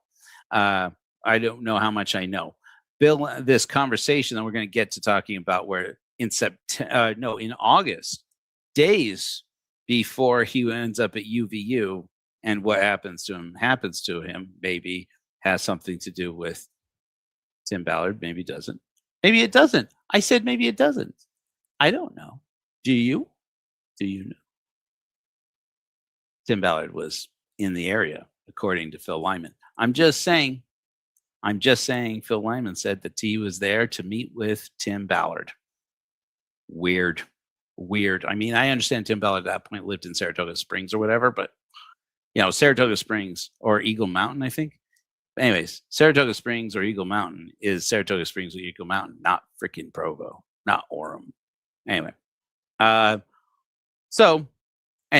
Charlie's speaking truth to power. It's not a surprise to me that he's getting called out here. I guess I care less about that than I do about just open the books and be fully transparent. I don't want to. Alexander Acosta himself talked about Intel asset. Yep. And you have to wonder that. Because President Trump, I understand fully, he doesn't want to offer a scalp in response to this. And I get it. He doesn't want to look like he's sold out his people. And he's loyal too. He really is. He's very loyal to the people who are loyal to him, to his credit. But I think he's also extremely smart. And he can read a room better than anybody. And I think once he realizes, thanks to an event like this, et cetera, that this does matter with the base, this is not a nothing burger for them, for all the reasons we've discussed, I think he'll decide she's a goner. It's just a question of what the excuse is, more time with her family, right? And she'll be sayonara. If I were Trump, I would say all three of you are going out and holding. Okay, now this is where Megyn Kelly starts to get bold and speak truth to power. We do have to make some commentary, or else the commitment that I had made that we're only playing the video for purposes of social commentary doesn't hold up. Okay, so we have to make. Yeah, not a problem.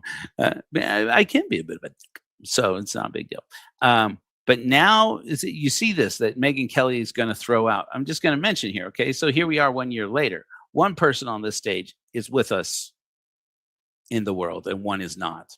And the one who is with us in the world is the one who throws out every time she throws out a criticism of the administration or a Pam Bondi, generally is going to come back around to talk about how she is absolutely certain that Donald Trump is completely innocent, and that he's bold and great, and he has amazing hair, and he's just about the best president ever in the history of the world, maybe the king of heaven. He might be Jesus Christ.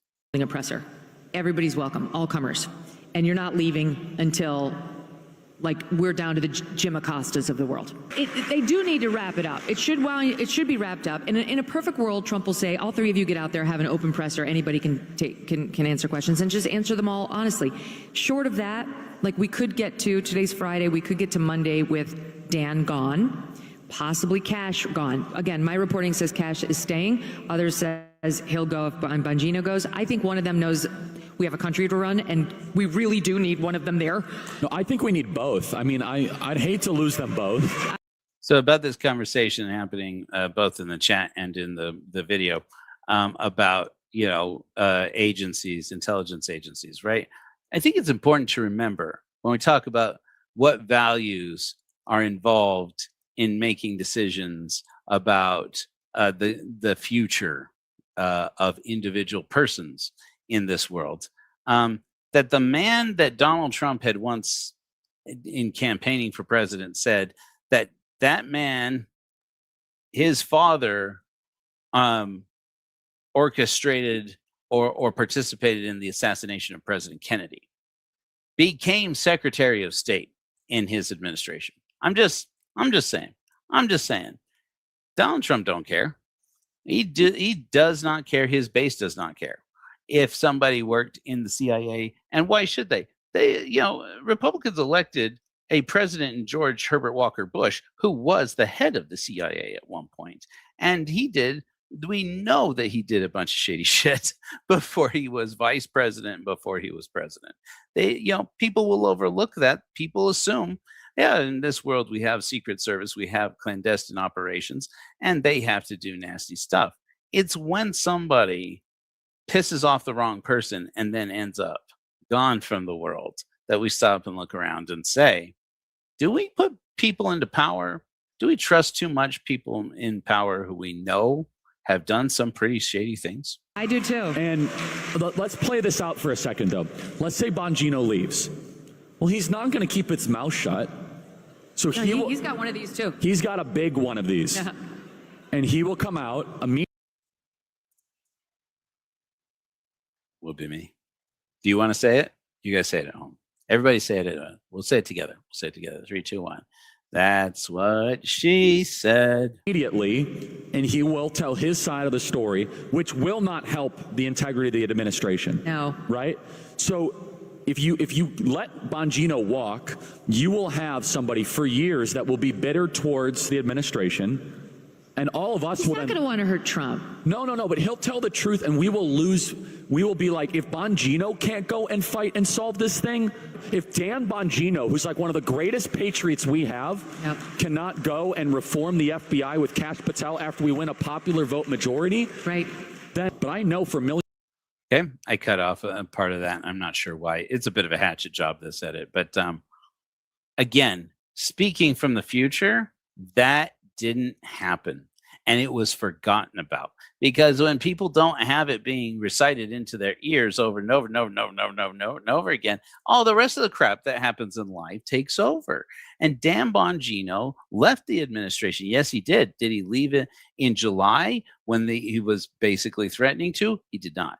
He stayed through July, through August, through September, when Charlie Kirk was assassinated, then through October, through November, through December. And then after December, and we start getting some actual dumps of the major revelations of the Epstein files, he leaves the administration and has been, as far as I know, somebody told me otherwise. Maybe I just don't follow conservative media well enough. My understanding is that he now has a podcast where he talks about gardening tips or something. I don't know.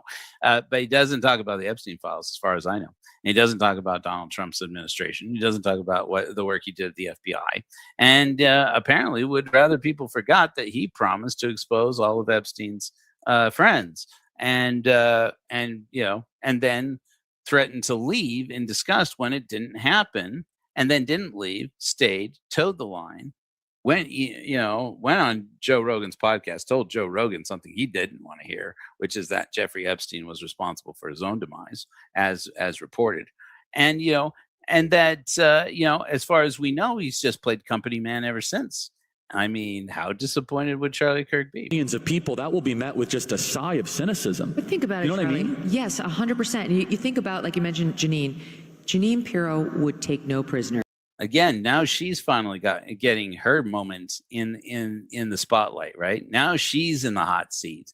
Everybody gets their turn at it. I was listening to this book, to Maggie Haberman and what's his bucket's book, regime change. I'm sorry, I keep forgetting his name. I'm tired. But they talk about how there was this moment where there was this where Lutnick, right, who's in the Epstein files, very dirty in the Epstein files, and in the Trump administration. Now we know. I mean, it was pretty well known by then.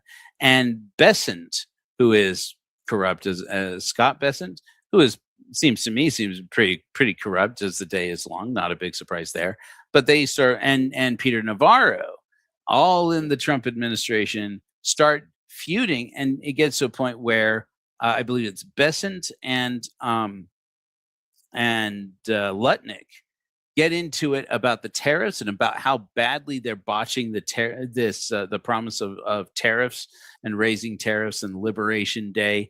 And Donald Trump is just getting in their way because he mainly only trusts his own instincts, and it causes them to fight all the time. And whoever can flatter Donald Trump's ego more is going to win, generally speaking. And so Lutnick gets into it with Bessent, and it gets so bad that they start throwing they get down to fisticuffs, and they start throwing punches. I mean, they start beating the shit out of each other. Well, I mean, they start to do it as cordially and as delicately as they can, being that they're in the West Wing of the White House. And when Donald Trump heard about it, they say, when Donald Trump heard that this fight had broken out, where they got down to fisticuffs, his only question was, who won?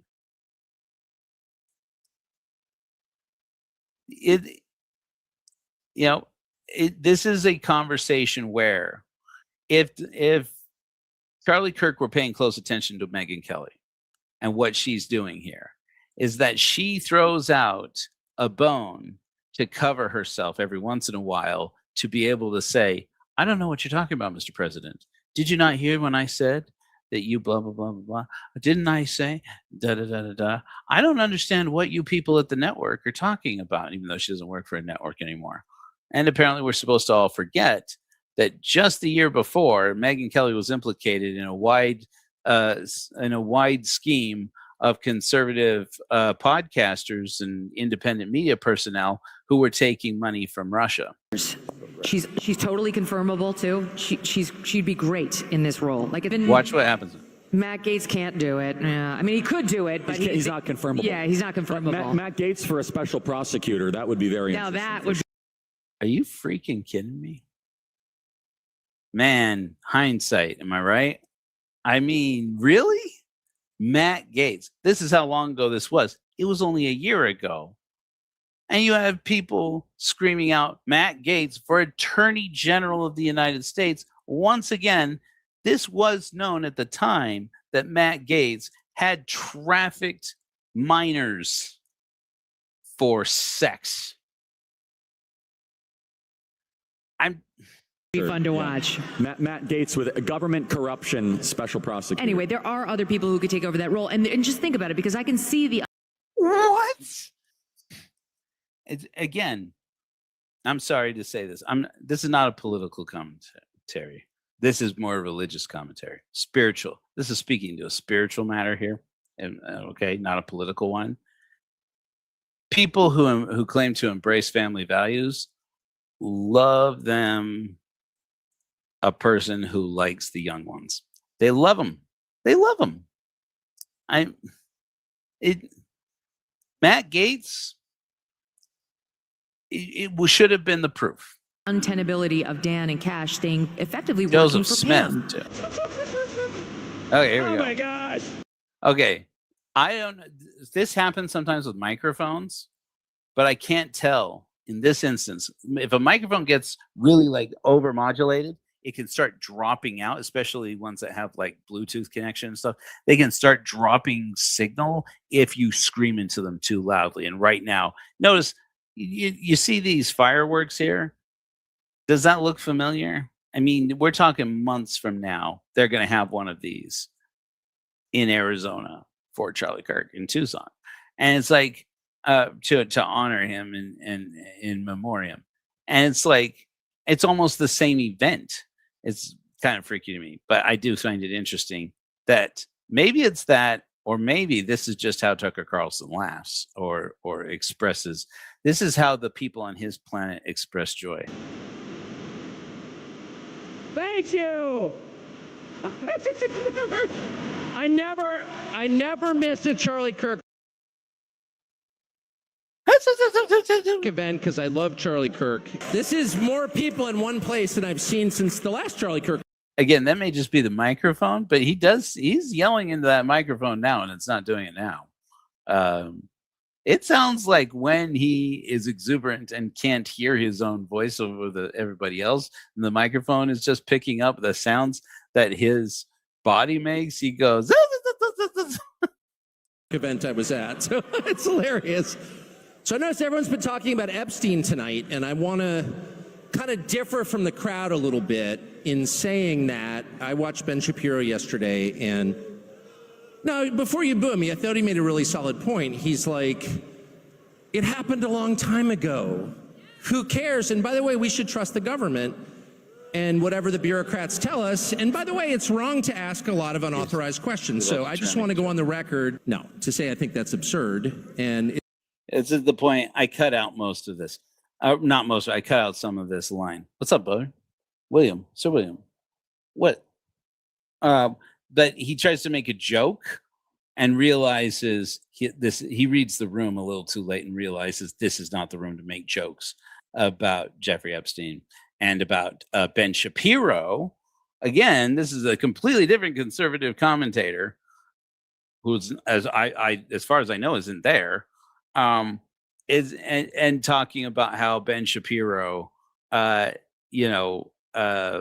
is now suddenly a company man for the Trump administration and is willing to let go of the Epstein files and bury it. And he looks around to the room, and as you can see him reading the room going, oh, you're not that group. All right. And he starts playing to a different room. He shifts his narrative pretty much on a dime. And this is where he goes with it. it's exactly the kind of thinking that Again, this conversation will later be specifically the reason why, at the end of the day, a complaint gets put into Donald Trump that winds up with an angry phone call to Charlie Kirk the next day saying, "The fuck did you just do? You put these conservatives who campaigned with me, who helped me to get elected, and got them up there into a, quote, Jeffrey Epstein grievance fest. And that is not to happen again."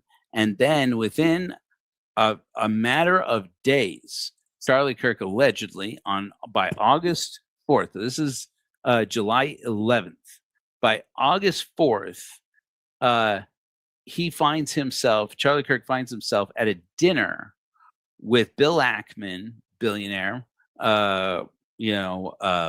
hedge fund manager who happens to be Jewish, and the head of the UK Lawyers for Israel, screaming at him for being an enemy to Israel and telling him specifically, hey, Elijah, and telling him specifically that they do that at his America Fest coming up in December, which they don't know, or do they, that Erica Kirk is going to wind up managing and hosting and headlining for, because Charlie Kirk is going to be gone.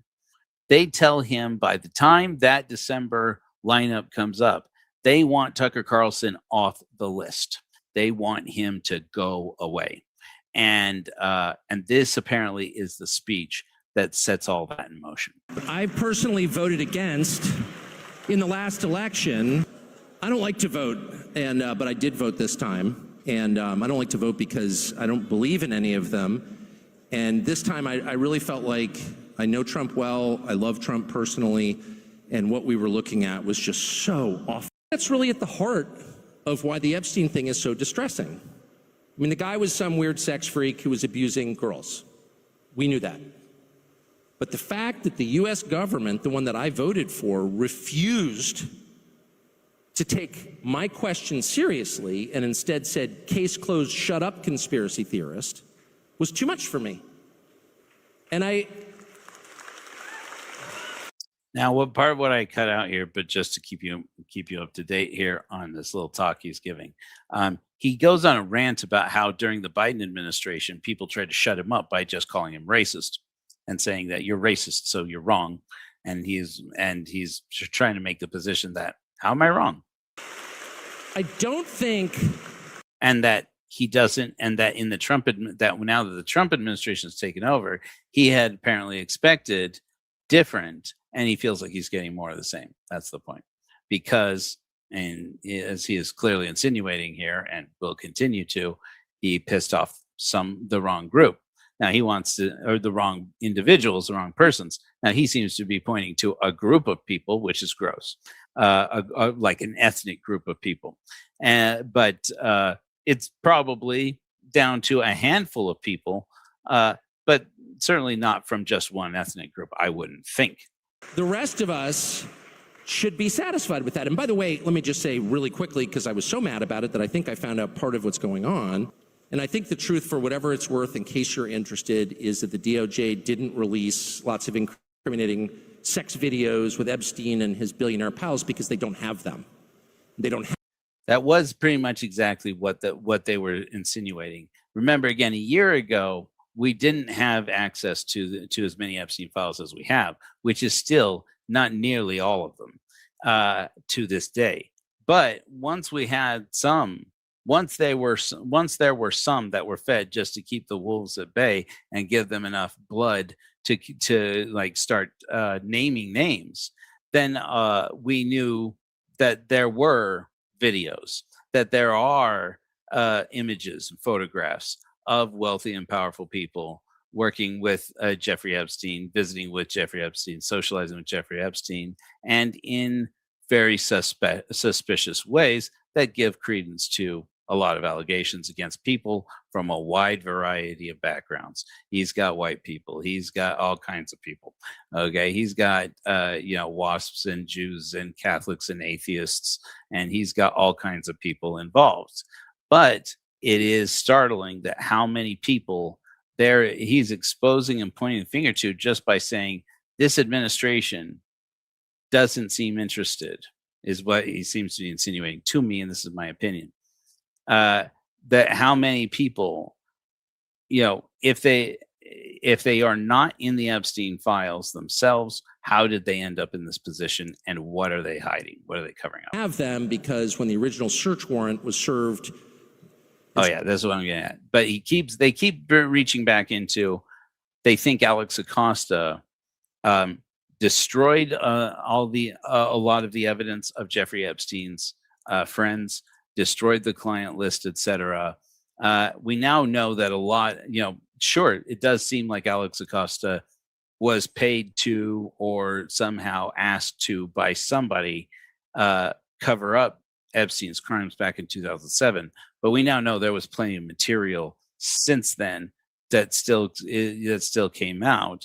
They're looking and saying, is it that this evidence doesn't exist because Alex Acosta destroyed it or in some way facilitated its destruction, and there are no Epstein files to be had because of Alex Acosta?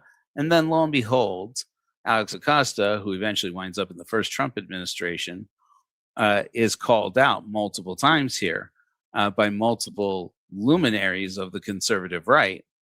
And then there's a phone call from Donald Trump. Well, I wonder who called him. I do actually wonder. So the real question is not, was Jeffrey Epstein a weirdo who was abusing girls? Yes, we can answer that. The real question is, why was he doing this, on whose behalf, and where did the money come from? And those are the questions that need to be answered. And I think it's entirely fair to ask them. And I think the real answer is Jeffrey. Again, hate me a day. I hate me a day where I agree with Tucker Carlson. I do agree. At least in he's singing this song. And the rest of the time, I hate pretty much everything that comes out of this fool's mouth.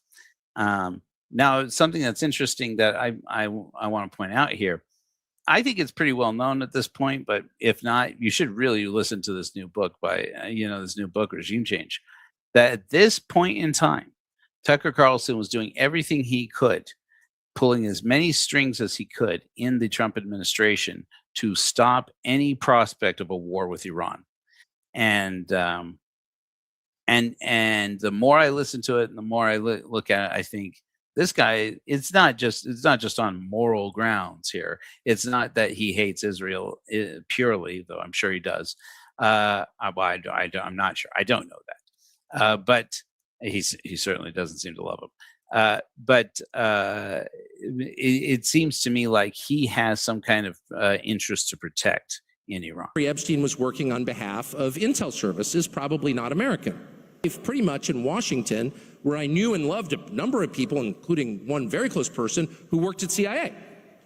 That has never prohibited me from saying, I think the CIA has done some horrible things, murdered a bunch of people, participated in the murder of a sitting U.S. president. Up until this point in this conversation, I don't think anybody had said that.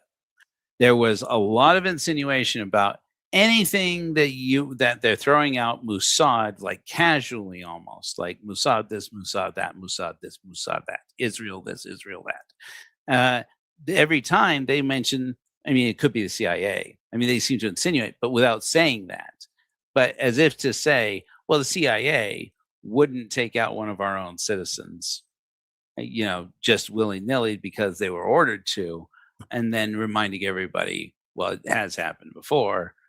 And nobody wants to say that in a way that insinuates, and it might happen in a Trump administration. It wouldn't be beyond the Trump administration to say, this guy is in the way, shut him up. It's got a whole trail of crimes.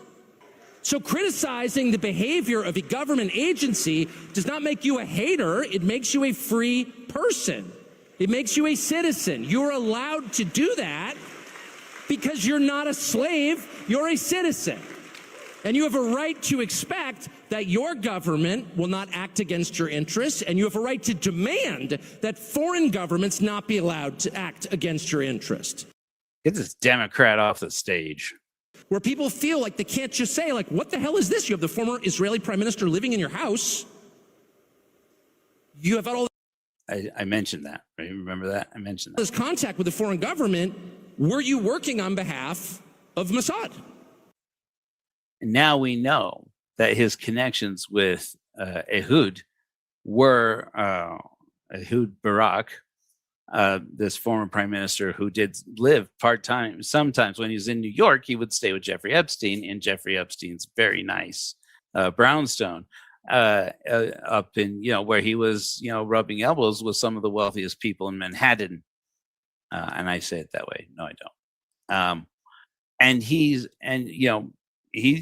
calling that. Now we know that one of the people that is connecting these two personalities, Epstein and Barak, not the president of the United States, the former prime minister of Israel, is Steve Bannon, who again will speak at this event the next day. And that none of this was actually a foreign intel operation, and that there was no blackmail involved, that actually Bill Gates was just hanging on the island because the weather was especially good. No one was videotaped doing anything immoral or illegal, and then that was used against them to get them to obey. If all of that is false, then just tell me how it's false. But don't call me a lunatic. What about the Epstein story is so uniquely infuriating? Again, there was footage from on that island, on Epstein Island, Little St. James, or whatever it was. There was footage from on that island. It was taken, we now know. At that point in time, they're just talking about it. This footage from a documentary that never got made that was coordinated by text message, extensive text messages that I've seen in the Epstein files between Jeffrey Epstein and Steve Bannon, who again is speaking at this event. And I'll just say, I mean, I've never met Epstein, but I mean, I know a million people who knew Jeffrey Epstein. It is true that he was around. Like, everyone knew Jeffrey Epstein. I don't think I was cool enough to actually meet him, but like, he was just... I mean, you notice that Tucker Carlson mentions, he has a tendency to mention more than he means to or ought to. Now, at this point, I believe, if I'm not mistaken, he is taking questions from the audience. He's basically, I think he's the last speech of the night at that point. Yeah, I'm pretty sure he's the last talk of the night. And this is apparently the conversation that puts Charlie Kirk's, this is apparently the speech that puts Charlie Kirk's life into a tailspin. He starts taking these questions from the audience, and they aren't having anything about talking about family values and, you know, the price of homes. It gets mentioned multiple times. I think that it's great that they're talking about this. The thing they're passionate about at this conference is talking about how the economy is failing, yes, in these wee early months of the Trump administration, because young people are not able to buy homes. I agree 100%. I think everybody can agree to that. I think this is a message that they have adopted as, hey, mention this as many times as possible. Again, this is not a good thing for the current administration. So it's not surprising you're going to get an angry phone call from somebody saying, shut up about this. But does that angry phone call stop at an angry phone call? Because in Charlie Kirk's case, it doesn't seem to have been. His life suddenly tailspins into, you're going to talk to this rich person or that rich person, and they're going to set you straight on what you can say and what you can't say, and who you're going to bring in to say what. And Tucker Carlson is the one they're going to mention. So this is definitely that conversation. Now, watch as he takes one final question from a guy who you're going to apparently hear his email address. Maybe throw an email. I thought about throwing an email out to him. Let's see. Just a guy who's kind of circulating around, like this rich guy who knew everybody. I'll tell you what it is. It's the frustration of normal people watching a certain class of people get away with everything every single time. Amen. That's what it is. And that drives me absolutely bonkers. But me too. I hate a day where I agree with Tucker Carlson. I hate that day. Unfairness of it drives you crazy. And it's particularly galling in the case of Jeffrey Epstein and the whole constellation of people around Jeffrey Epstein. Oh, what did you just say there, buddy? What's this? The whole constellation of people around Jeffrey Epstein. Are people really supposed to have forgotten that at this point in time, they've all seen pictures of Donald Trump with Jeffrey Epstein? They've seen footage of Jeffrey Epstein and Donald Trump partying back in like the 90s, that they know that that Donald Trump's name appears on manifests on Jeffrey Epstein's plane, that there are all of these allegations of multiple people who accuse Donald Trump of having assaulted them. And it's like, and then you're surprised that there are meetings and phone calls saying Tucker Carlson is out. You don't invite him to events anymore. All of whom seem to be getting away with scams. And how do you know they're getting away with scams? I'll tell you how, because they're useless and they're rich. Again, another reminder, this is mere months since there were multiple convictions against Donald Trump for committing fraud when he was running for president the first time. His company was indicted and convicted of fraudulent business practices. His long-term accountant, who worked for both him and his father, was put into prison for and exposed in the process of going to prison, that he committed multiple frauds, that the organization was built on fraud, and that Donald Trump was at the head of that. This is all dangerous stuff for a conservative firebrand of any kind to bring up at this very tender and sensitive moment, where the eye is on this organization to say, when the Democrats, the press, everybody may come out and say, Pam Bondi botched the Epstein investigation, but you shut up about it. And they're not. This is the event where they're like, maybe Republican today, maybe conservative, yes, but American, and American enough to say the government doesn't tell me what I can or cannot say. Well, this is the moment where the backlash does seem to come around to aimed at Tucker Carlson. But of course, because it's Turning Point USA's events that he's speaking at, Charlie Kirk is the one in the middle. So how do you come to a place where some of the least impressive, most useless people who have no actual skills become billionaires? What are you talking about, dude? How's that legitimate? What are you By the way, talking if about? you ask this question, at least in Washington, it's like, oh, well, yeah, it sounds like you're a socialist.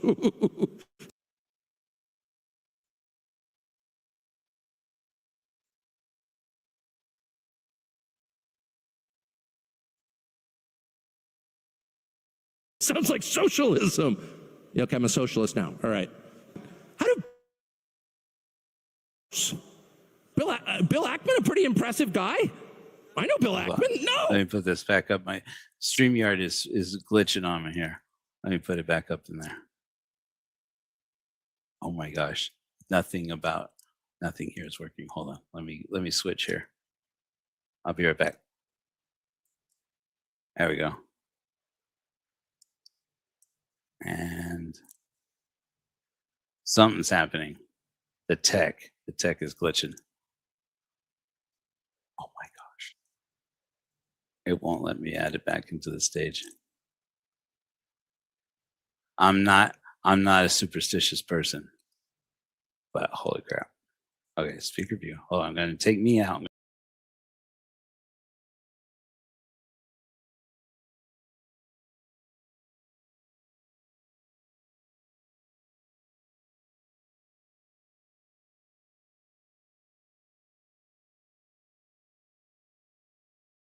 Show my video anymore. I'm not a superstitious person, but I'm not superstitious, but I'm a little stitious. I'm gonna have to remove that whole video. You like that, Elijah? That was funny. That was an office joke. I am ashamed. Let me try re-adding this whole damn video. No, it's not from the Horror folder. It's on the desktop. It's on the desktop. I don't know, because I put everything in there. Let's see if I can add it back. But it really does not want to load this video anymore.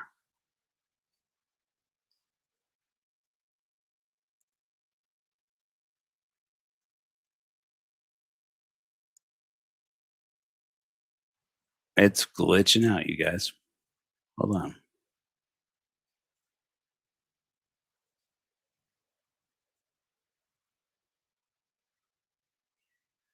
Let me try adding a whole new scene. Okay, here we go.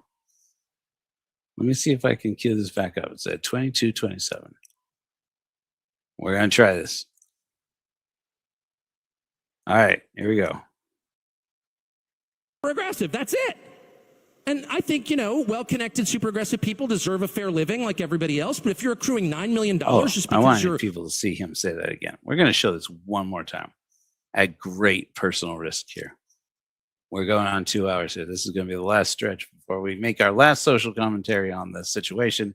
And I just want to clarify. I will close up by clarifying why I decided this definitely has to be part of the conversation. Oh, Bill Ackman's like well-connected and super aggressive. That's it. And I think, well-connected, super aggressive people deserve a fair living like everybody else. But if you're accruing $9 million just because you're willing to do anything, I don't know why we have to pretend that's good. Again, the name he just dropped is the guy that Charlie Kirk had dinner with less than a month later. A dinner specifically to coordinate and tell him Tucker Carlson doesn't speak at Turning Point USA events anymore. You don't invite him back. He isn't, and specifically says because of the things he says. And that is the person whose name he just said. Like at some point, the basic economics really matter. And they matter because not that it's bad that rich people are getting richer, it's bad that everyone else is getting poorer. Again, the only reason anybody knows Tucker Carlson's name or face is because his family comes from old plantation money. Especially bad, the young people can't afford homes. Let me just put a very precise point on this. So Charlie Kirk mentions this multiple times, and I think it's worth mentioning. So I actually am surprised to find that I didn't realize that basically the talking point behind this was they have been trying to figure out for whatever reason how to move the administration and or Congress and their own party to start backing housing policies that make it possible for young people to buy homes. So he has to throw it out there because his job, I mean, look, all these people are being paid to be here, I'm sure. And like, obviously his job is to work into the conversation as much as possible that now that the Trump administration has the reins of power, they ought to be using it to make it possible for young people like those in the room to be able to buy homes. Whether or not those people are actually interested in that, that's another thing. My measure is really simple. I got a bunch of kids. Can they afford houses with full-time jobs at like 27, 28? And the answer is no way. And the answer is that 35-year-olds with really good jobs can't afford a house unless they stretch and go deep into debt. And it has been that way for some time and through both Republican and Democratic administrations. Can we all agree to that? And I just think that's a total disaster. That's a complete disaster. So anyway, that's my answer. I'm against socialism, obviously. That's why I'm worried about our system, because I think we're about to get socialism if we don't pull back from this. Boy, sometimes when Tucker Carlson says something, he says a whole damn mouthful of it. Did you hear that, what he just said? He basically is saying that the economic situation in the United States right now, during the Trump administration, it's a panic. You hear this. Donald Trump is saying basically the same thing, where he says, like, communism is the most threatening thing, the thing that is like the greatest existential threat to America right now. And like, they're saying that, well, they're not just talking about the rhetoric of people on the left. Frankly, Democrats aren't nearly that left.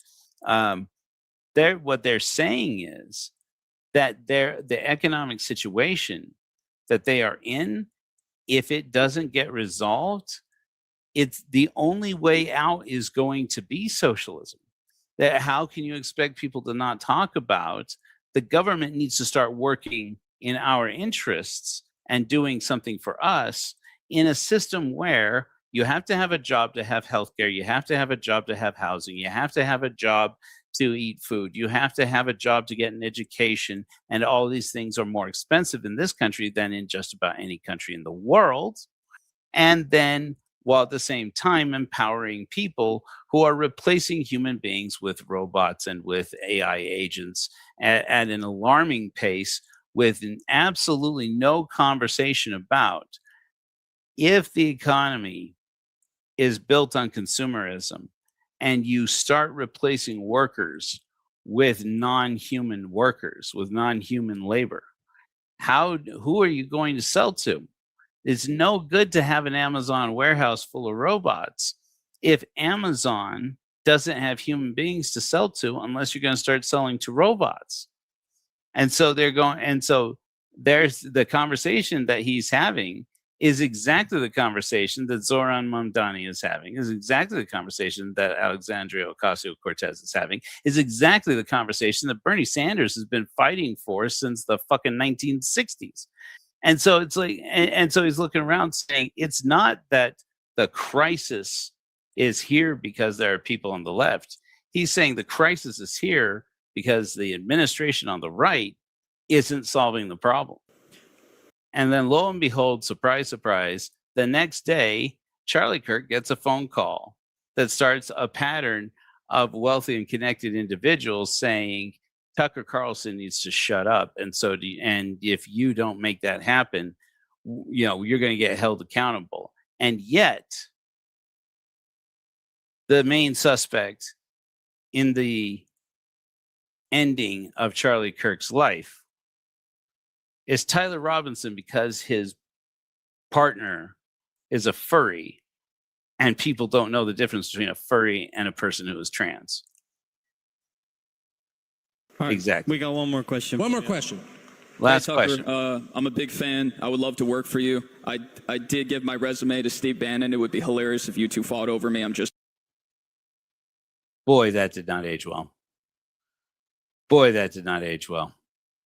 I would love to. I'm at the end of this. The last thing you're going to hear is this young person shouting out their email address. I'm seriously considering sending them an email and saying, dude, I would love to know how you feel about things right now. Saying that would be great.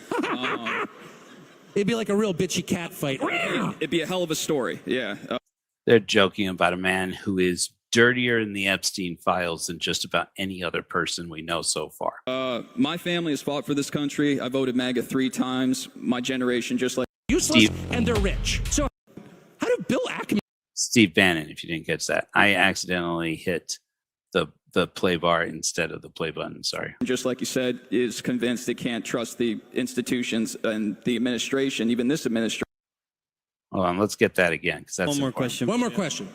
Hey, Tucker, I'm a big fan. I would love to work for you. I did give my resume to Steve Bannon. It would be hilarious if you two fought over me. I'm just saying. That would be great. It'd be like a real bitchy cat fight. It'd be a hell of a story, yeah. My family has fought for this country. I voted MAGA 3 times. My generation, just like you said, is convinced they can't trust the institutions and the administration, even this administration after last Monday. America first means America first, not foreign governments, not rich pedophiles. Basically, my questions are this. How does anybody possibly expect us to have any trust in our government, pay taxes, accept draft orders if these elites are not held accountable, right? Boy, howdy. Young man, you said a mouthful there. Boy, I never thought I'd be so entertained by a Turning Point USA conversation. Some things are not about left or right. Some things are not about R's and D's. Some things are not about blue and red. Some things are about black and white. Well, not black and white even, but are about the facts. It's about the situation. It's about the green, buddy. It's about how you cannot have this much concentration of wealth and expect people to not say, this is not what makes a healthy cycle. This is a vicious cycle. My great-grandfather killed Nazis, and I brag about it. My mother's doctor was a Holocaust survivor, and everyone calls Trump a Nazi. My family in Chicago and my family in Ireland, which are both liberal hellholes, right? And it's pretty convenient that if he did criticize Israel, everyone could just say, look, I told you so. And by far the most important, why can I burn an American flag in my country, but I get a mark by my name if I burn Israel's? Like, I think that's an entirely fair question. Now watch him answer it. It's total. And you go online and people are so mad. People go crazy after a while if you totally ignore their concerns, if you call them names rather than answering their questions. I really think we need to agree, and this would include the Department of Justice, which is running around, it's got task forces attacking, it's like, stop. Continuation of identity politics is the most... If it feels like I cut out the answer to the question, just know I didn't. I cut down like this long rant of this. Maybe he's tired. Maybe he's hungry. Maybe he didn't prepare for this question. But it seems like a pretty straightforward question. Destructive thing we can do. We are all the same under the law. There is nobody, rich, poor, no matter what your religion, what your color, who's held to a different legal standard, period. Is that true? I mean, is that true? Isn't this whole conversation we're having? They had a full day of basically these young people, who all of them conservative MAGA kids, Christians, praying to Jesus at every possible chance, screaming about their life, giving their life to God, talking about, okay, this is still a country where we can't afford healthcare. This is a country where we are spending insane amounts of our parents' money or the bank's money or our future money to not have a job to get to. And it does feel like the government's not doing anything about that while people in the government are actively working to cover up for Jeffrey Epstein, which was, it's starting to feel that the correction that Turning Point USA seems to be making here is to say, it's starting to feel like everything we voted for we're getting the opposite. And it's all to protect a small handful of billionaires. And we're sick of people calling us socialists because we said that. Has to be the rule, or else this country will fall apart into warring tribes. My email is ryanscottcasey@gmail. If I could send you my cover letter, I really. Ryan Scott Casey, ladies and gentlemen, thank you. Thank you. That was the end of the event. That was it. So here we are.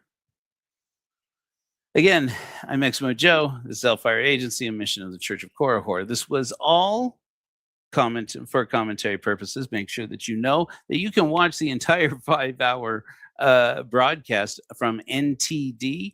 You find them on YouTube, and all this content that I am citing from for commentary purposes only, and only a very small amount of the content that I had to submit myself to, so you didn't have to, belongs to Turning Point USA and or probably Turning Point Action, probably, but also NTD, who streamed that event.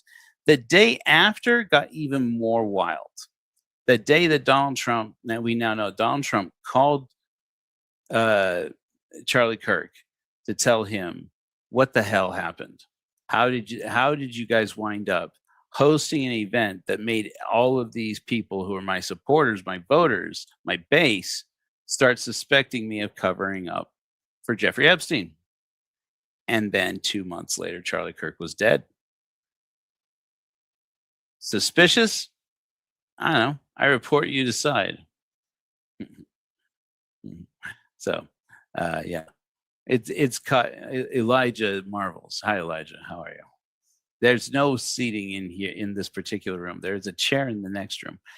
Those of you who are curious, this is the somewhat of a preview of the status of the house. Yes, I still have bare insulation up on the ceiling. The ceiling's going to happen. We have some floor tiles in. Discovered that the floor tiles don't stick to the underlayment that we purchased, so we are switching to the flooring plan. Every wall is framed in, mostly. We have doors for the walls. This is the off-grid house that Elijah and I are building in Appalachia.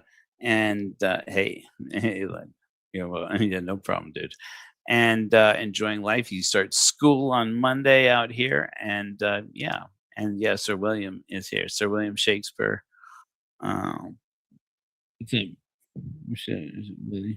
Anyways, so that's our presentation. What do you think? What do you think, Sir William? Give us something bardic. Give us a bardic response. Say huzzah. Do you bite your thumb at me, sir? Anyways, we have the Church of Korihor, a spiritual congregation for godless people. It was nice seeing you. Thanks for showing up. Make sure that you go back and watch it. Shall we end with a spiritual hymn? Would you guys like to hear a hymn in development? Ooh, that's a good idea. Yes, Elijah does not approve of the production of the hymns. This is a hymn in development. You're going to see that it is by Suno. You're going to be one of some of the people who know the big, deep, dark secret. I use Suno to make these things. What is it? Downloads. I don't even have a lyric video for this yet. I just have the one produced by Suno. Stop downloads. Oh yeah, I have it here. Here it is. Which one is it? Is it this one or this one? I think it's this one. Okay. This is the hymn in production, Too Good for God. Thank you guys for showing up. And remember, what shall we say? Fight like hellfire.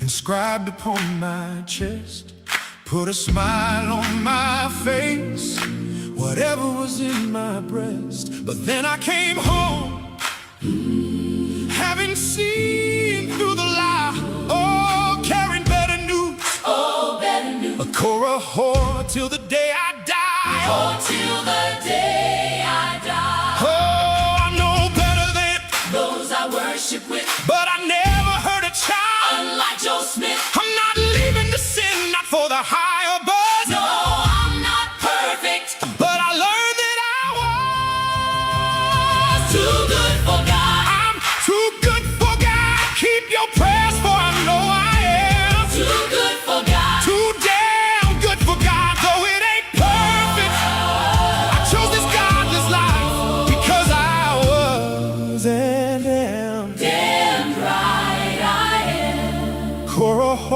till the day I die. Sister, kick that habit. Friend, throw that book aside. Muhammad was a liar and Moses was a lie. All oracles are fakes, priests are full of shit. Oh, holy shit. Epstein had nothing on. Oh, here he goes. You Christian hypocrites. A God who hides Behind Russell's teapot Remember Hitch's razor. and the fighting fork. Won't carry the millstone. The father of lies. Our universe is made for Satan's apple pie. Too good for God. Too good for God. Too good for God. Brother, take my hand. Too good for God. Oh, you were made. Too good for God. Too damn good for God, though it ain't perfect. We chose this godless life. Yes, we were. And our Damn right we are. Korahos till the day